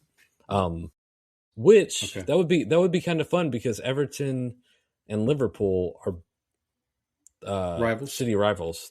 So they have a that was going to be my question. Like, who's Liverpool's rival? Yeah, so they have the Merseyside Derby because they're both in Liverpool, and so when they play each other. It's pronounced Derby. Derby is pronounced Derby. Derby. So I don't know why the British don't know how English works, apparently. So I'm on ESPN's app, and they have English League Championship. That's the second. Correct. League? Okay. Mm-hmm. And they've got but that's not where Leicester City is. Leicester City, excuse me. Yeah. They're one more. You gotta go one. You gotta go one down. Keep Keep one more down. Keep scrolling. Where? I don't even know if ESPN tracks them. Here we go. English somewhere League on there. English League One. That's it. Okay. And then English League Two, obviously. Okay. And then, man, they got. I'm looking at all these. I'm just in awe of all the soccer leagues around. I mean, they've got, because you've got obviously in South America. We got Sheffield Wednesday in here. Okay. So here are the teams for League One. So you got AFC Wimbledon. Okay. Barnsley. Okay. Blackpool. Okay. Bradford City. Okay. Bromley. Mm-hmm. Burton Albion. Cambridge United. Yep. Doncaster Rovers. Yep. Huddersfield Town. Leicester City. Leyton Orient. Luton Town. Mansfield Town. MK Dons, which is a fake team. Notts County. Okay. I'm gonna have to look it up, but they like are like an actual fake team. Is it like what's that? What was that team that got exposed? They were playing high school kids, but they were I know all what you're talking about. They were all like 40-year-old men. No, there's like yeah. Bishop, isn't it Bishop Sycamore? Was it Bishop? Yeah, Bishop Sycamore, I think was the name of it. Yeah, so MK Dons. So MK Dons was formed from the remains of Wimbledon FC that moved to Milton Keynes in 2003. When Wimbledon went bankrupt in 2004, the owners started fresh as MK Dons. All right, fake team. Notts County, Oxford United, Peterborough United, Plymouth Argyle make great socks, by the way. I bet they do. Yeah. Reading, Sheffield Wednesday. Okay. Stevenage, which I've never heard of before. All right. Stockport County, Wigan Athletic, and the Wycombe Wanderers. All right. Excellent. Well, I'm excited. I've got a Premier League team to root for. So, of course, Liverpool. Sorry, might be in trouble. Yeah, you might be in trouble here. But I'll try not to bring you down. Don't bring me down. All right. Let's see. We have some time. Do we want to do? Yeah, an immaculate grid. Immaculate grid. Definitely not a soccer one because I'm not. Not ready for that. Give me some time. Give me some time to prepare myself there. Let's see. We do some NFL. Do we want to do today's? Do you want to do today's NFL Immaculate Grid, or do we want to? Yeah, sure. All right. So while I'll let the folks know the rows and columns here. So this is grid number 1098. The rows are Buffalo Bills, Las Vegas Raiders, and Brandon's favorite team, the Philadelphia Eagles. The columns, Houston Texans, our local Houston Texans here, the Washington Commanders, and the category of 3,000 or more yards passing in a season. So that figure must have been accomplished with the corresponding team. So in this case, Bills, Raiders, or Eagles. So the way we do this for those listening for the first time is somebody goes first, they pick a square, they give their response, the other person gives a response. We usually go with whoever's score is lower, so we do golf scoring. And whoever scores lower wins that square. Person who wins the most squares wins the game. If for some reason we end up tied at the end of the game, we go by overall score, lower score wins. So, Brandon, It's been a while. Am I still on a winning streak here? Or did you win? I think I took you down last time. I think you did, yeah. Barely. That's why I took 2 weeks off, because I just couldn't. No, that's it. Just couldn't recover. Couldn't recover. Fernando Tatis just hit a 474-foot home run. So is he playing against the Astros? I don't know. I gave up on them.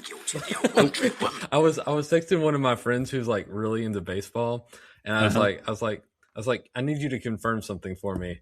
The AL West is bad, right? And he's like, yeah. It's basically the AL Central now, because they've got 2 like teams that are terrible and 3 that are like incredible, just like completely mediocre. Mediocre, yeah. Yeah, exactly. Well, I mean, the Texas Rangers at the moment are 50-50, literally 50-50. So even Steven. Astros 3.5 back of the Mariners at this point. The Rangers are on pace to win tonight. They are up 10-0. I mean, the Astros just got swept by the Orioles, so like that's not ideal. I did see that one really cool play where the pitcher like stopped the ball with his back foot, and sure. It is kind of the end of an era. I mean, the Astros just traded Lance McCullers, who was kind of the last stitch. Wasn't he a salary dump? Wasn't he like a salary dump? Yeah. Wasn't that what they said? So I mean, it's we're at that point. Like I mean, Verlander's gone, Valdez is gone, McCullers is gone. I mean, all we really have left. Altuve's the only one left, right? Pretty much. Well, Alvarez was on the last World Series team. Yeah. So I mean, listen.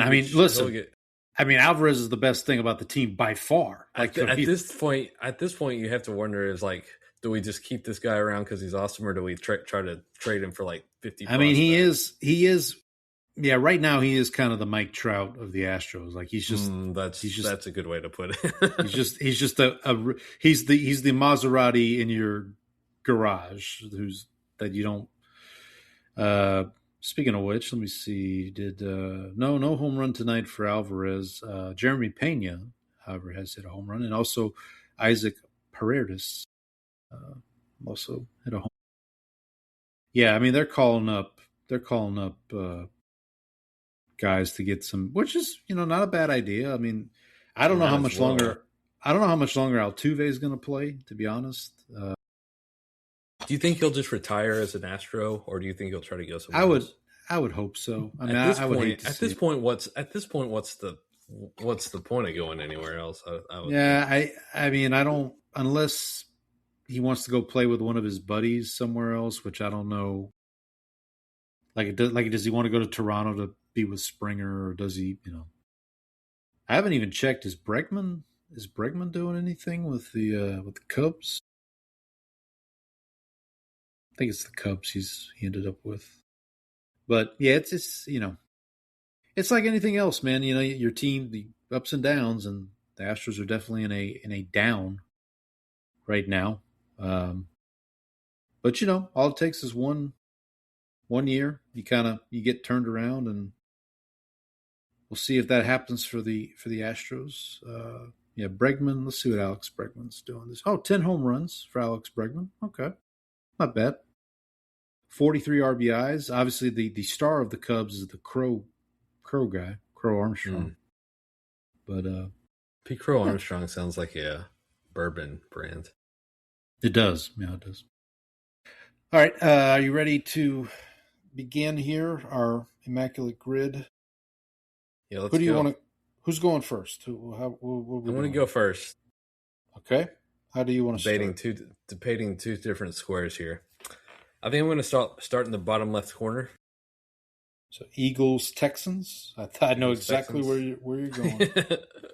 I know. Man of the show, Mr. Jason Babin. I feel like 6%. Yeah, I thought he might be a little higher for this one. Yeah, that's digging my own grave over here. I mean, one of the options here is the current Texans head coach, DeMeco Ryans. That might be a high. There's also another defensive. Wasn't there another defensive lineman who? Yeah, Connor Barwin. I don't know if he's a defensive lineman. That's who I'm thinking of. Yeah. There's also Saints legend C.J. Gardner-Johnson. I feel like he might be a high scorer. No quarterbacks, by the way. Really? Yeah.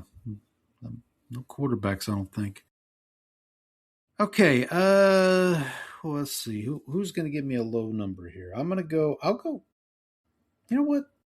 What the hell? I'll go D'Amico Ryans. Maybe D'Amico Ryans? Oh, 28%. Jesus. Ooh. I didn't think it'd be that high.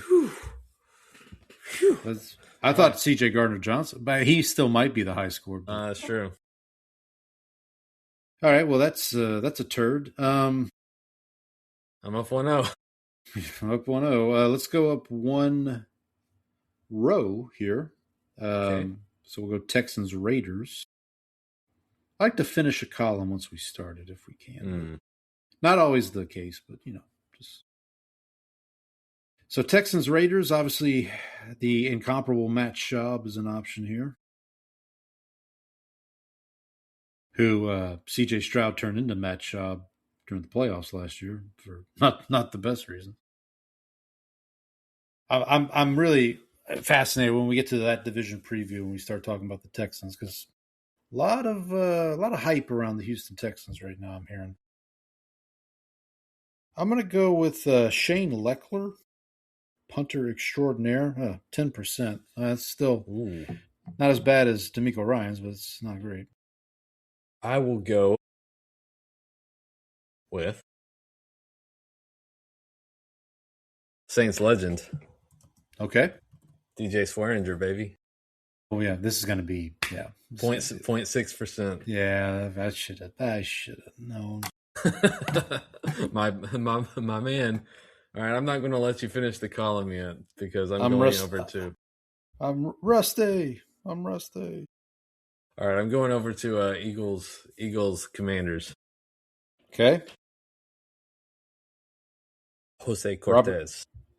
Oh, yeah, of course. Well, what do we got? Hello. Can't compute. 0.3%. Jesus.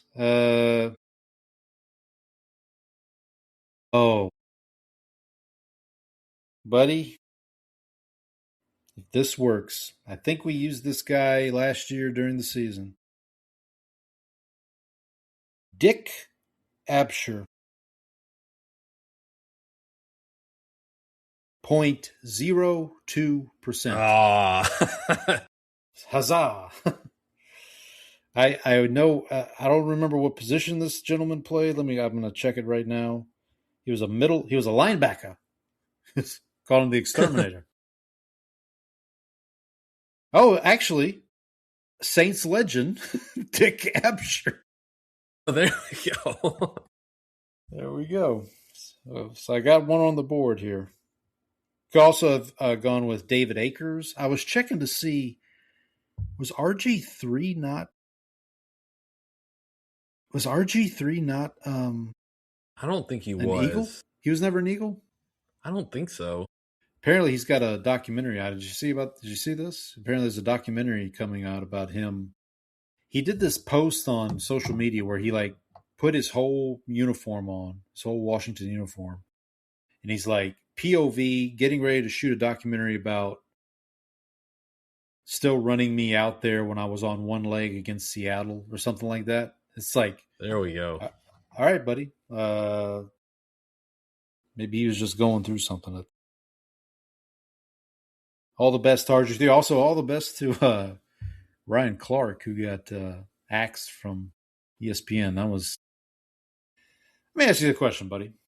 If you're going to get fired from a job, a television job, would you rather it be like Ryan Clark, where you've just finished By the way, one of his last segments on ESPN was he was saying the Cowboys were Super Bowl contenders. Someone said that he said the brother said the Cowboys were Super Bowl contenders and immediately got canned. It's like, no, you get out of here.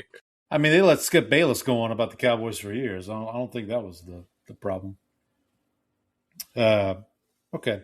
Well, I gotta tell you, I don't know if just keeping Skip Bayless and the punter, the Colts punter, was, McAfee. yeah. What? Well, they are these didn't keep Skip Bayless. Skip's with not Skip Bayless. Stephen A. Smith. Stephen A. Smith. Yeah. Yeah. Well, they also got rid of. I don't know if you saw. They got rid of Tom Pelissero, and Tom Pelissero's very reputable.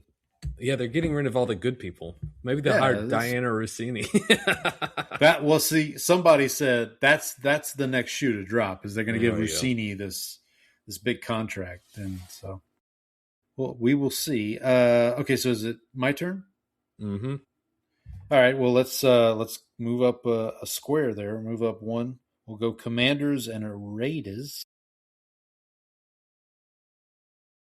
So I'm thinking, who am I thinking here? Was Gus Frerotte a Raider? I don't think he was. Rich Gannon, of course. That's an option. Cowboy legend, Jason Campbell would be an option here. Saints legend, Jeff George, potential option. Jeff George, I think that's who you're thinking of instead of Gus Frerotte. Maybe that's who I was thinking of. Well, no, I'm not making this mistake again. Saints legend, DJ Swearinger. There you go. I've learned my lesson here. 0.2% for Mr. Swearinger. Okay. Let's see if I can thread this needle. All right. Cowboys two-time Super Bowl champ. All right. John Giesick. What position did Mr. Giesick play? He was an offensive lineman. He sounds like an offensive lineman. I'll do respect. He's got an offensive lineman name. 0.02. All right. 3-1. So we've got 5 squares left. It's 3-1. So I need to rally here. But it's your turn to pick. Mm-hmm. Let's see. Are we saving the passing category for last? Is that probably?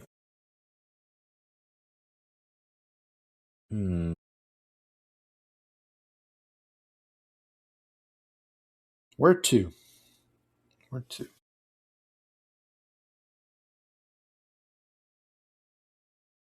We got Bills, Texans, or we got Bills, Commanders? I'm trying to think. Bills, Texans, by the way, a week 1 matchup coming up. That should be a good game. Yep. Well, you would think, yeah. Mario Williams would be.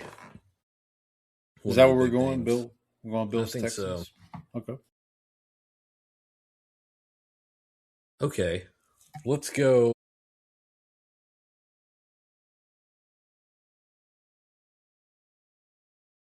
Okay, let's go with one of my favorite kickers to use on here. All right. Shane with a Y. Graham. Yep. 0.7%.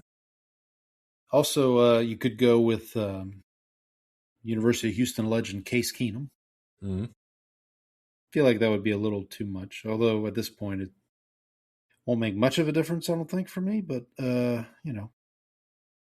Stephon Diggs, also another option here. Stephon Diggs.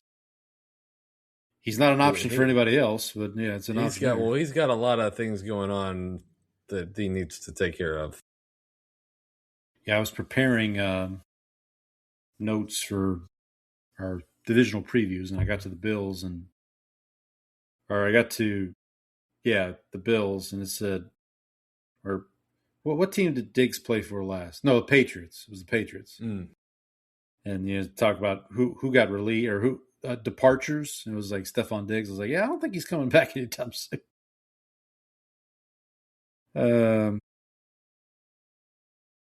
Okay, also Saints legend Brandon Cooks would qualify here.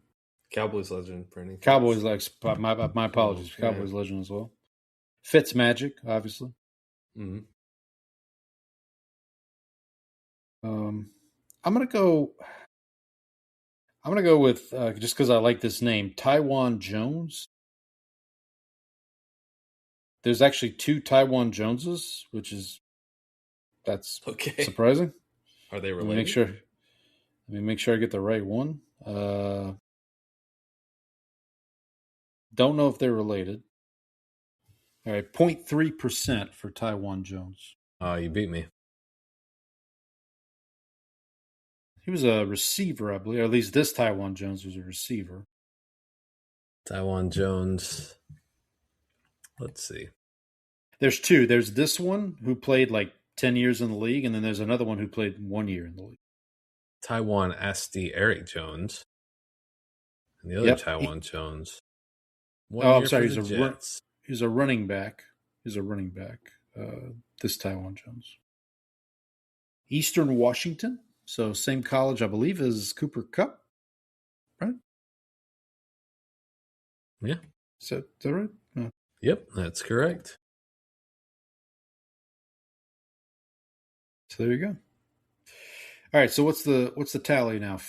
3-2. 4-2. 4-2. Wait. So I've got 3-2 because I don't know how to count. We've done 5. Yeah. Yes. 3. So if you try. All right. So it's my turn to pick. So we're just gonna go Bills Commanders, and we'll save the passing category for last. Bills Commanders. Why am I thinking Brad Smith? Bruce Smith. Good question. Bruce Smith, obviously. That would be Ooh. You're going to hate me, buddy. Oh, you're going to take my guy, aren't you? Larry Centers. Greatest fullback. You screwed me again, Costanza. 0.4%. We're coming back, baby. I'm back, baby. Okay. Jeff Francoeur looks well. He's on TV right now. Well, there's another Cowboys kicker who played for both of these teams. Nick Folk? Not Nick Folk. No. Cowboy and Saints legend. Martin Gramatica? No. No. Mr. William Ambrose Cundiff.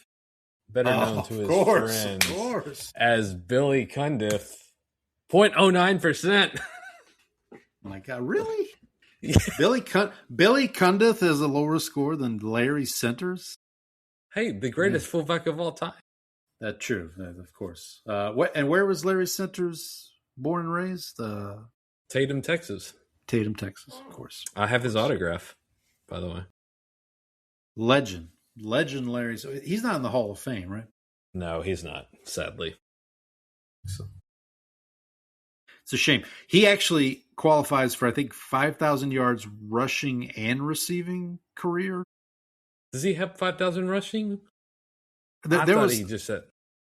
No, but maybe I'm wrong. But I thought he qualified for like both a rushing and receiving category. And he does have receiving 5,000. He has 6,800 rushing. He only has 2,000 for 2,200. What am I thinking of? I could have sworn he had some. Is it touchdowns? Maybe I'm thinking of. No, he's only got 14 rushing touchdowns. I don't know. But Larry, I remember Larry Centers as a Cardinal, both Phoenix and Arizona, but he also played for. He also has a Super Bowl ring with the Patriots. True. He got one at the end there. Yeah. All right. So it's now what? 5-2? No. 4-2. 4-2. Sorry. Okay. So I need to win the next 2 to stay in it. One more and I think you clinch. Yeah, one more and you. All right. Let's lock in here. Okay, let's go with the Bills. 3,000 yards more passing in a season for the Buffalo Bills. What do you have, sir?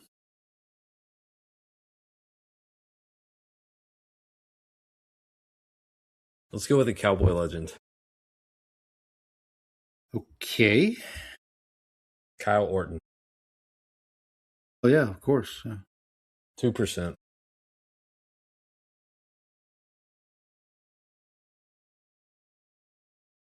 Okay. Going with a legend, not a Saints legend, but a legend of New Orleans, a legend of Tulane, J.P. Lossman. That was the other one I debated. 3%. See, I thought because he was a little bit more well known, because he was a draft pick. So I was like, I'm gonna go with Orton instead. We're talking about J.P. Lossman. We're not talking about Josh Allen. Like, what are we doing? Oh, man. Barely pulled that one off. Okay, so the other, just for yucks, the other eligibles, Josh Allen, Drew Bledsoe, Jim Kelly, Fitzmagic, Joe Ferguson. Joe Ferguson's probably the one I should have. Tyrod Taylor would have counted. Okay. That might have been a low score.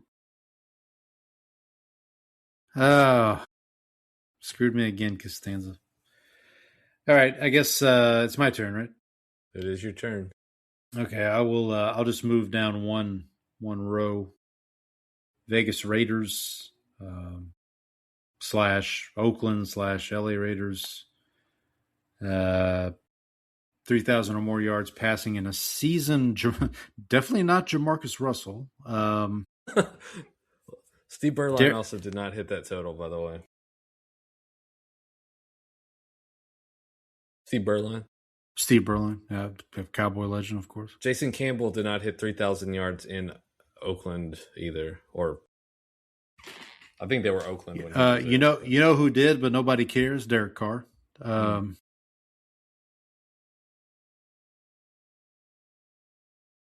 mean, a lot of these names, it feels like are going to be obvious. I'm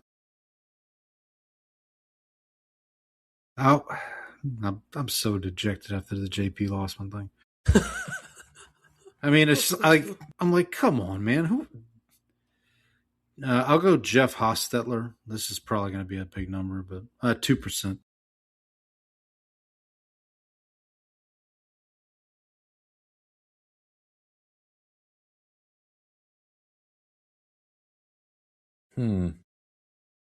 So you've now clinched.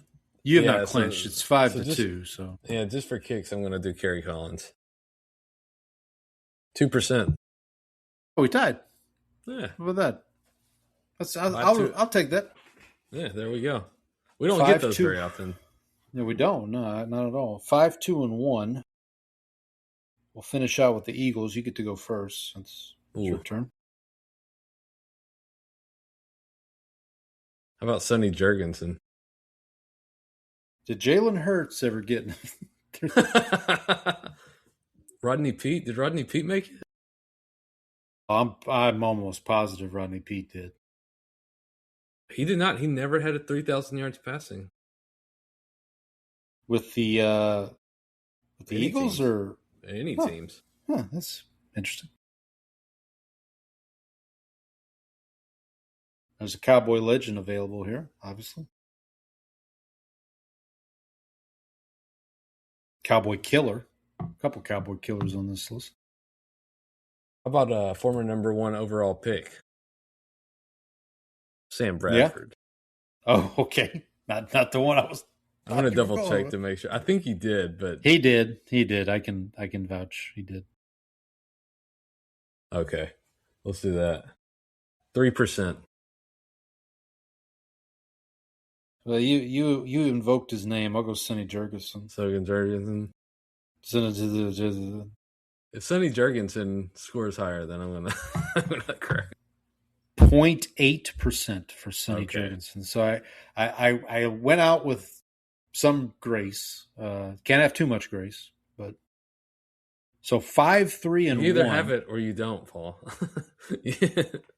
So 5-3-1 to you, sir. Let's look up.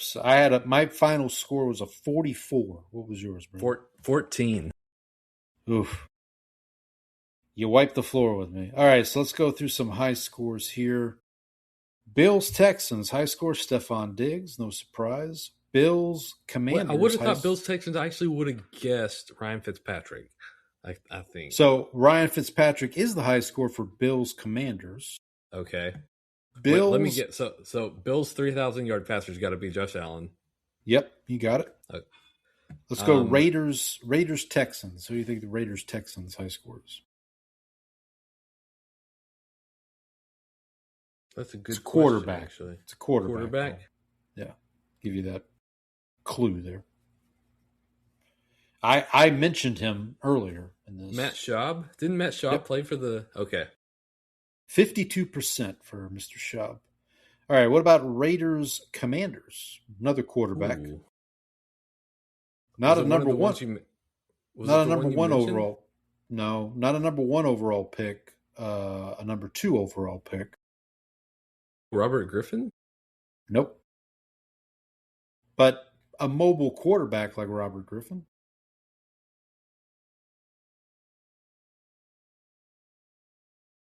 He was drafted number 2 after everybody's favorite World Cup correspondent, Jameis Winston.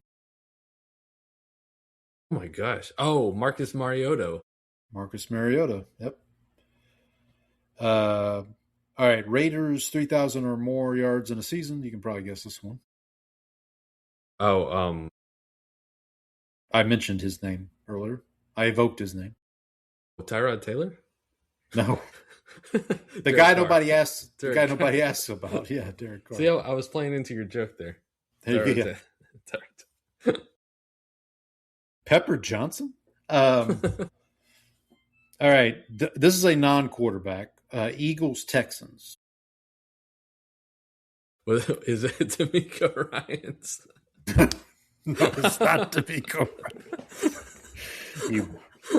What position? Defensive back. I mentioned his name as we were. C.J. Gardner-Johnson. C.J. Gardner-Johnson.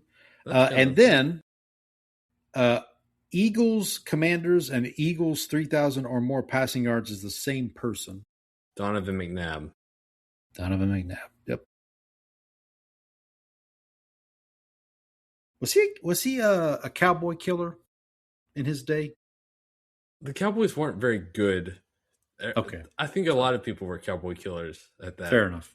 point. So. Was what did McNabb go up against Romo?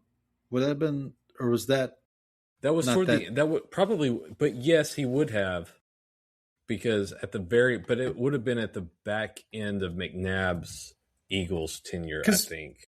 I was just thinking about this. In the Cowboy-Eagle rivalry, there's not a lot of like QB rivalry. You know, like Aikman Cunningham, I guess, but like that was more just like the team. It's always been more of a teams sort of. The teams, yeah. I mean, Dak and Buddy Hurts, kind of, but you know, it's one of them is, I think, a little bit better than the other.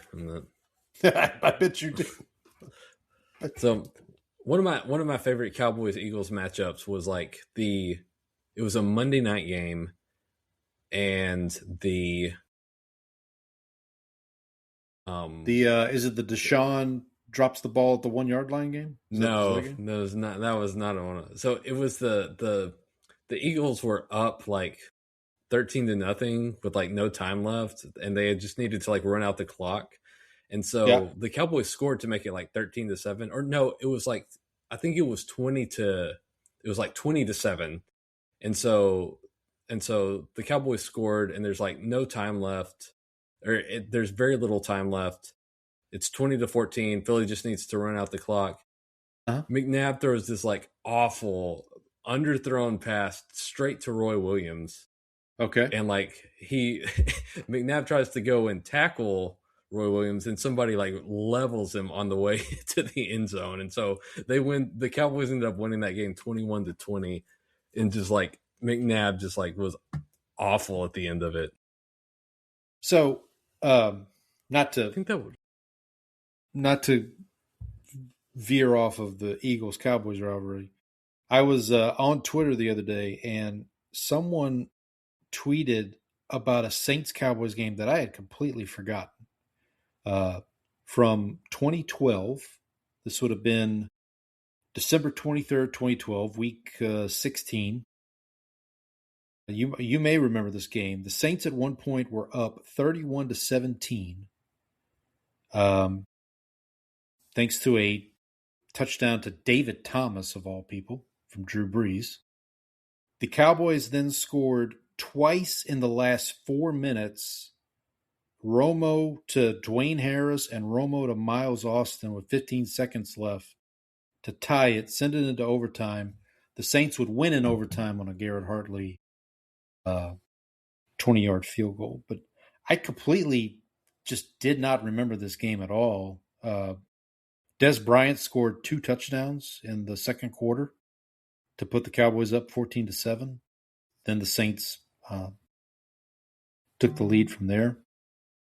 But just did not remember that game at all. Brees ended up 37 of 53 for 446 yards and 3 touchdowns with no interceptions. What was Romo's line? 26 of 43, 416 yards with 4 touchdowns and no interceptions. Yeah. So I they mean, both. yeah. There was a Yeah, not I mean, a lot Romo, of defense being played in that game. Not a lot of defense in that one. This was also the season, I should remind folks, where Sean Payton was suspended the entire season. So I don't know who the head coach was. I think it was probably Joe Vitt at this point. So I found the game. Donovan McNabb. I looked at his game logs first, so from that season, and found it. So he was whatever hit he took on after trying to stop the guy from returning the interception ended his season because he was spent the rest of the year on injured reserve. So, jeez. Yeah. So it was November 14th, 2005. He was 19 of 34. Let's see. Where are you? 19 of 34 for 169 yards total. 1 interception, took 2 sacks. Passer rating of 57.1. So going back to that Week 16 game, Saints-Cowboys from 2012, Cowboys were entering that game on a 3-game winning streak. And they lost that game and then ended up losing the next week to Washington and finished 8-8. Cowboys did. Saints ended up finishing 7-9. So I don't know if it would have mattered from a playoff perspective. 2012 ended up being that season ended up being the Ravens winning the Super Bowl, I believe, against the 49ers. That was the Har Bowl, where the lights went out because of Beyonce's halftime show. So the game was 20-7 with 3:51 left when the Cowboys got the ball back at their own 28. Okay. Drew Bledsoe pass complete to Keyshawn Johnson for 15 yards. Drew Bledsoe pass complete to Terry Glenn for 11 yards. Jeez. Marion Barber left guard for 26 yards. Drew Bledsoe pass complete to Terry Glenn for 20 yards, touchdown. So there are now 3 minutes and 8 seconds left. Okay. Or I guess 2 minutes and 58 seconds left. So the Cowboys kick off. The Eagles get the ball back at their own 35. Okay. Lamar Gordon up the middle for 3 yards. Lamar Gordon. Good Lord. I hadn't heard that name in a while. Tackled by DeMarcus Ware. Cowboys take a timeout. 2 minutes, 53 seconds. 2nd and 7. Donovan McNabb passing complete intended for Reggie Brown. Intercepted by Roy Williams at the 46 and returned 46 yards for a touchdown. Nice. And then Mike McMahon came on to finish the game for the Eagles. Mike McMahon. My gosh. There some names in this one, buddy. Man. What season? What year was this? 2005. 2005. I think I was. So that would have been. So obviously 2005 for the Saints, that's the Katrina season. So they were displaced by Katrina that year. 2006 season was when I kind of started back following them, which obviously that'll be the 20-year anniversary this season. In fact, the Saints are playing Monday Night Football Week 4 against the Falcons at home to commemorate the 20-year anniversary of. I know that the Falcons don't want none of that. Hey, they're about to get it. So whether they want it or not, listen, if the Saints lose that game, it's going to be a massive disappointment. And it's the only Saints primetime game this year. It's that game. Ooh, you can't be losing that one. Yeah, you can't. They have no Thursday night game. They have no. You got to take it to that pennant. You got to take it to the pennant. As of right now, obviously they can get flexed in and all that stuff, but as of right now, that's their only marquee game, with the exception of the Paris game. They have the game in Paris against the Steelers a couple weeks later. Yeah, I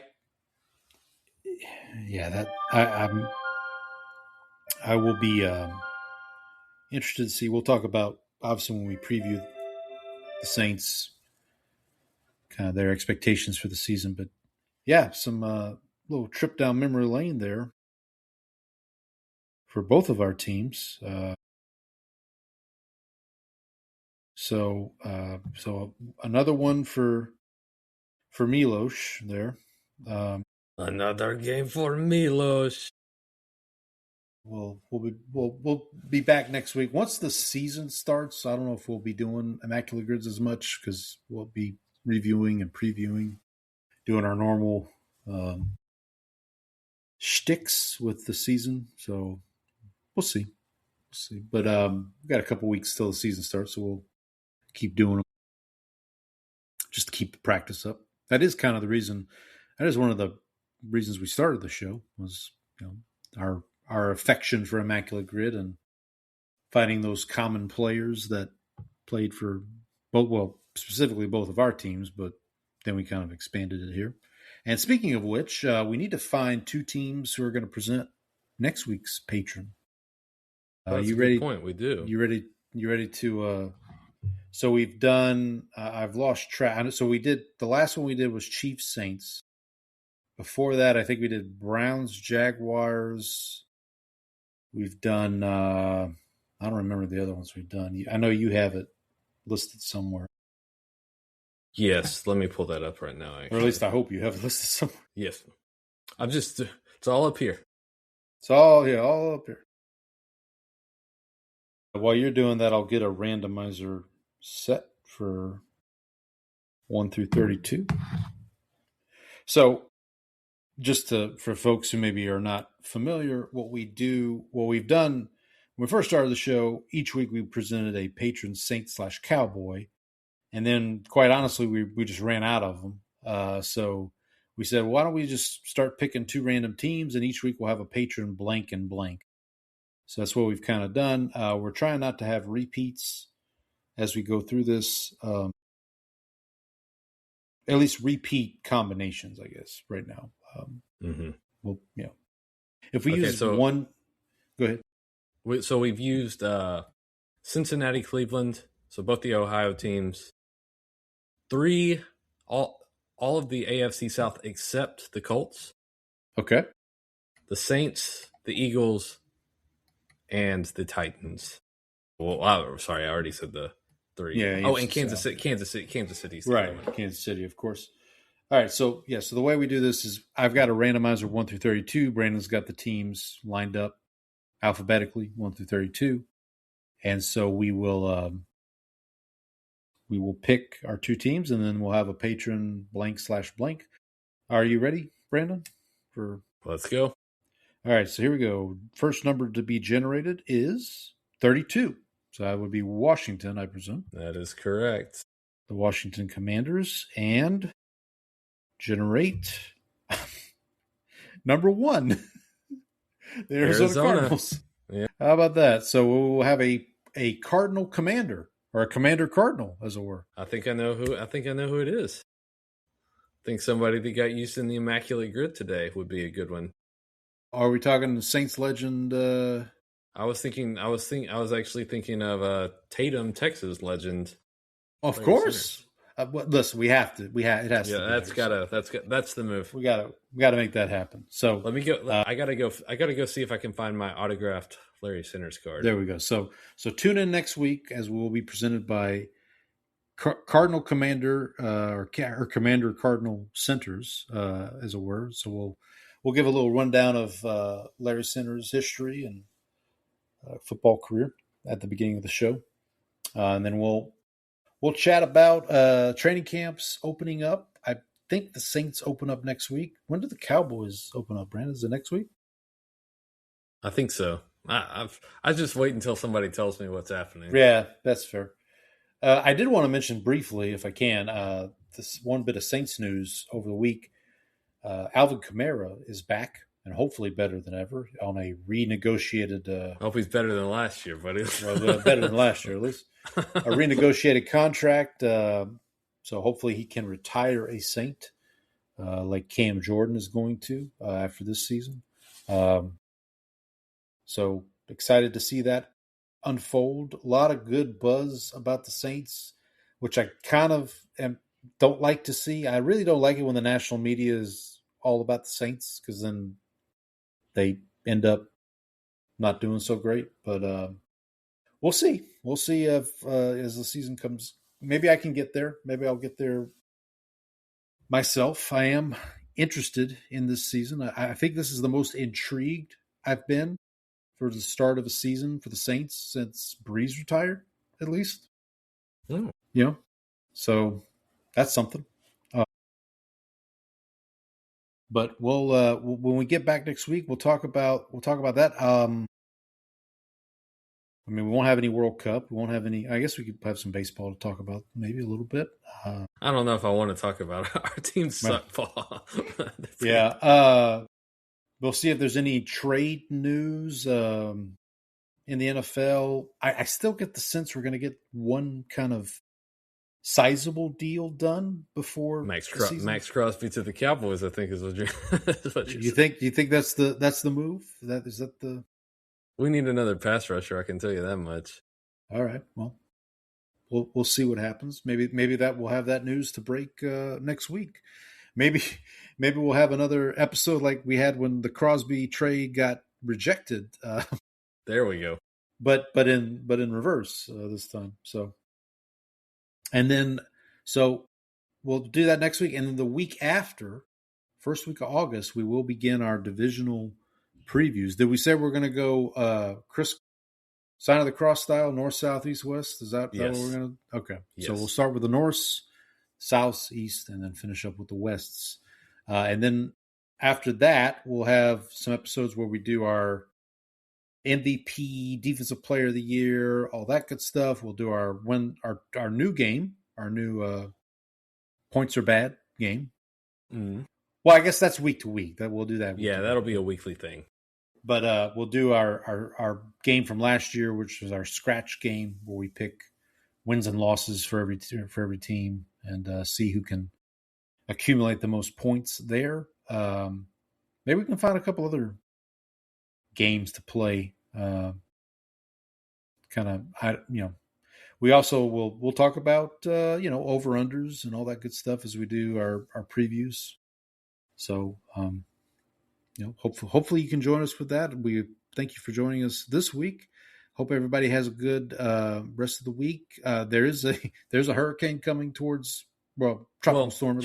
Tropical depression. Tropical storm. Depression. Well, it's unfortunate. Tropical depression. That's how I feel when I'm on the beach and my drink is. I spill my drink on the beach.